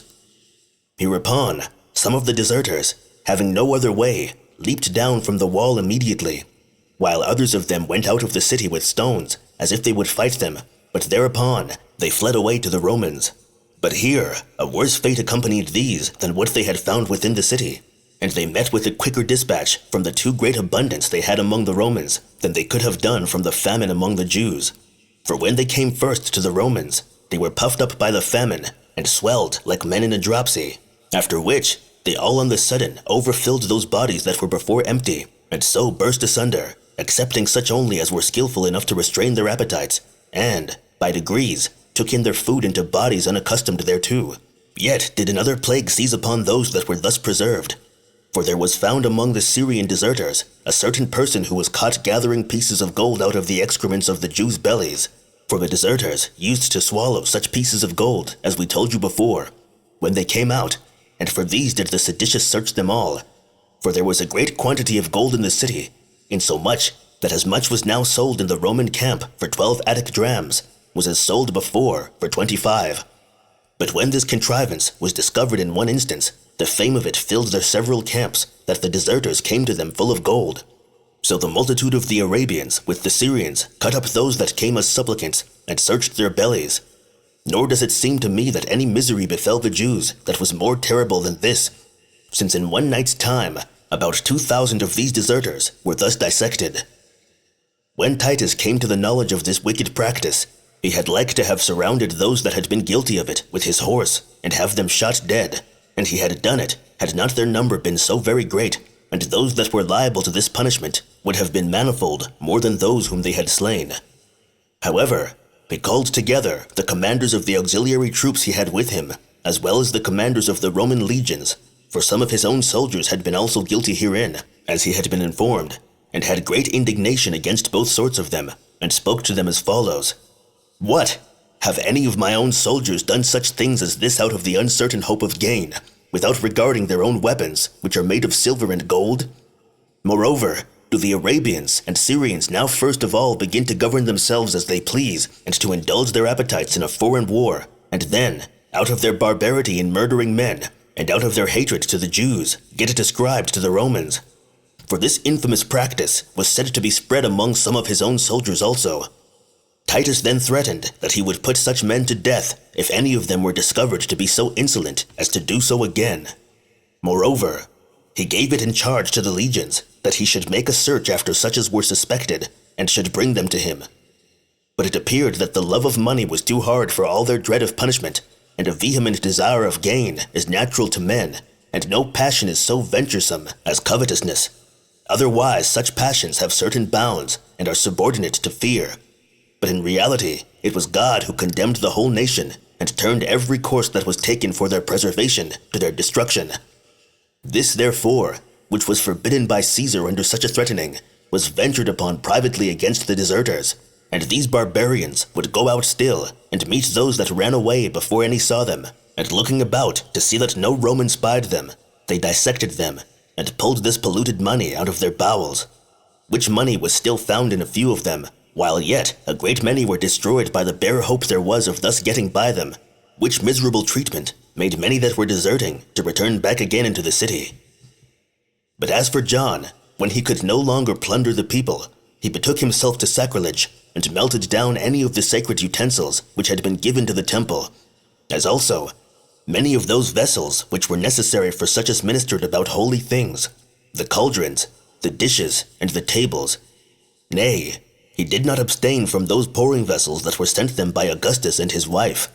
For the Roman emperors did ever both honor and adorn this temple, Whereas this man, who was a Jew, seized upon what were the donations of foreigners, and said to those that were with him that it was proper for them to use divine things while they were fighting for the divinity without fear, and that such whose warfare is for the temple should live of the temple, on which account he emptied the vessels of that sacred wine and oil which the priests kept to be poured on the burnt offerings, and which lay in the inner court of the temple, and distributed it among the multitude, who, in their anointing themselves and drinking, used each of them above and in of them. And here I cannot but speak my mind, and what the concern I am under dictates to me, and it is this. I suppose that had the Romans made any longer delay in coming against these villains, the city would either have been swallowed up by the ground opening upon them, or been overflowed by water, or else been destroyed by such thunder as the country of Sodom perished by, for it had brought forth a generation of men much more atheistical than were those that suffered such punishments, for by their madness it was that all the people came to be destroyed. And indeed, why do I relate these particular calamities? While Manius, the son of Lazarus, came running to Titus at this very time, and told him that there had been carried out through the gate, which was entrusted to his care, no fewer than 115,880 dead bodies, in the interval between the 14th day of the month Xanthicus, Nisan, when the Romans pitched their camp by the city, and the first day of the month Panemus, Tammuz. This was itself a prodigious multitude, and though this man was not himself set as a governor at that gate, yet was he appointed to pay the public stipend for carrying these bodies out, and so was obliged of necessity to number them, while the rest were buried by their relations, though all their burial was but this, to bring them away, and to cast them out of the city. After this man, there ran away to Titus many of the eminent citizens, and told him the entire number of the poor that were dead, and that no fewer than 600,000 were thrown out at the gates, though still the number of the rest could not be discovered. And they told him farther, that when they were no longer able to carry out the dead bodies of the poor, they laid their corpses on heaps in very large houses, and shut them up therein. As also, that a medimnus of wheat was sold for a talent, and that when, a while afterward, it was not possible to gather herbs, by reason the city was all walled about, some persons were driven to that terrible distress as to search the common sewers and old dunghills of cattle, and to eat the dung which they got there, and what they of old could not endure so much as to see, they now used for food. When the Romans barely heard all this, they commiserated their case, while the seditious, who saw it also, did not repent, but suffered the same distress to come upon themselves, for they were blinded by that fate which was already coming upon the city, and upon themselves also. End of Book 5.